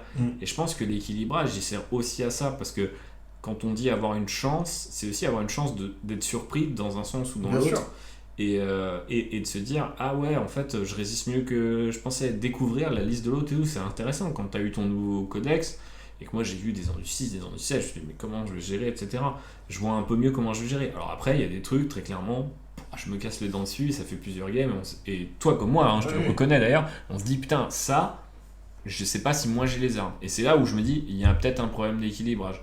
Peut-être pas forcément au sens où toi t'es trop fort, mais moi il y a un truc qui dans mon codex devrait peut-être être un peu moins coûteux pour me permettre, à défaut de pouvoir de contre-attaquer, faire autre chose. Ça. Et c'est ce que nous disait Maxou dans le Discord, où lui il disait, moi la Death Guard ça fait 2 fois que je la mange avec mes Blood Angels, tu vois, ouais. Et que t'es là genre, oui, donc en fait c'est juste que là dans le match-up garde impériale, de ton armée garde impériale contre mon armée Death Guard, ça ne marche pas, parce que t'as pas... Après, voilà, ouais, puis il y a tellement de facteurs. Enfin, tu vois, genre, par exemple, le truc de ton prince démon qui a du coup un insensible à la douleur sur un 5+, t'as sorti plein de 5+, un joueur n'en sortirait pas et dirait, j'ai payé mon opti 25 points, ça fait chier, quoi, tu vois. Oui, donc ça peut aller dans un sens ou dans l'autre. Mais ça qui est intéressant pour moi dans cette notion d'équilibrage, je pense que ce que j'attends d'elle, c'est qu'elle soit garante, qu'elle soit un peu l'arbitre de est-ce que ma faction paraisse toujours ma faction. Et en ce sens, je pense que Warhammer doit être équilibré si on l'entend à ce sens-là. Mais si on l'entend dans le sens de tout le temps changer les choses, tout le temps faire un peu du micro-management sur le moindre truc, je trouve qu'en fait, on va trop loin. Et je l'ai ressenti. Et je pense que j'aurais très bien pu jouer les Marines du Chaos d'ailleurs toute la V10, mais je trouve qu'il y avait plein de gardes qui m'attendaient et des nouvelles figues et tout, donc j'étais content de pouvoir suivre la V10. On en parle comme s'il était terminé d'ailleurs, ce qui est un peu horrible, c'est pas du tout le cas parce qu'on a encore presque un an, je pense, au moins à jouer, mais Du coup, il y a vraiment ce truc pour l'avoir suivi, tu vois, pendant 2 ans, plus de 2 ans, maintenant je me dis, ah ouais, il y a un vrai truc qui a shifté dans cette idée que je me retrouve plus trop dans ma faction. Et c'est pas tellement que tu l'as trop joué, au contraire, tu vois, genre j'ai trouvé qu'il y a des moments, elle était vraiment cool, et je suis un peu nostalgique aussi de certains moments qu'on n'a pas trop vécu en V9 ou ailleurs, quoi. Donc du coup, j'aimerais bien que ça revienne, mais bon, on verra un petit peu ce que ça donne au fur et à mesure, puisque l'avenir, j'imagine, nous sera favorable. Enfin, je sais pas, on verra. On verra, on espère. On espère. On espère qu'on va pas tomber dans l'équilibrage à outrance et on espère que nos armées vont toujours être nos armées avec du plaisir. Ouais, c'est clair, c'est clair. Voilà pour les notions qui nous invitent à réfléchir à l'équilibrage. Quelles sont les vôtres? Qu'est-ce que vous attendez de cette notion-là? Est-ce que vous pensez que Warhammer doit être équilibré? Et si vous pensez que c'est le cas, eh bien pourquoi? Qu'est-ce que vous entendez par là? Dites-nous tout en commentaire. Ça peut se passer sur les réseaux sociaux, Blue Sky, Instagram, Discord. Ça peut se passer aussi en commentaire YouTube, où on poste également ce podcast. Et puis, si ça vous a passionné, si on vous a occupé quand même presque 2 heures autour de ces sujets et que vous avez pu faire d'autres choses et que vous trouvez que c'était cool, vous pouvez nous lâcher un petit tip sur Tipeee, c'est toujours apprécié. Et puis, on espère vivement que ce sujet qui visiblement avait déchaîné les passions sur Discord soit aussi vivement accueilli comme l'épisode de la rentrée 2025. Merci Raph de t'être prêté à l'exercice et d'avoir toléré mes inepties pendant aussi longtemps. Je te dis à la prochaine. Et à la prochaine, et puis prenez soin de vous les hobbyistes. Bisous. Bisous. Bonus. Trax.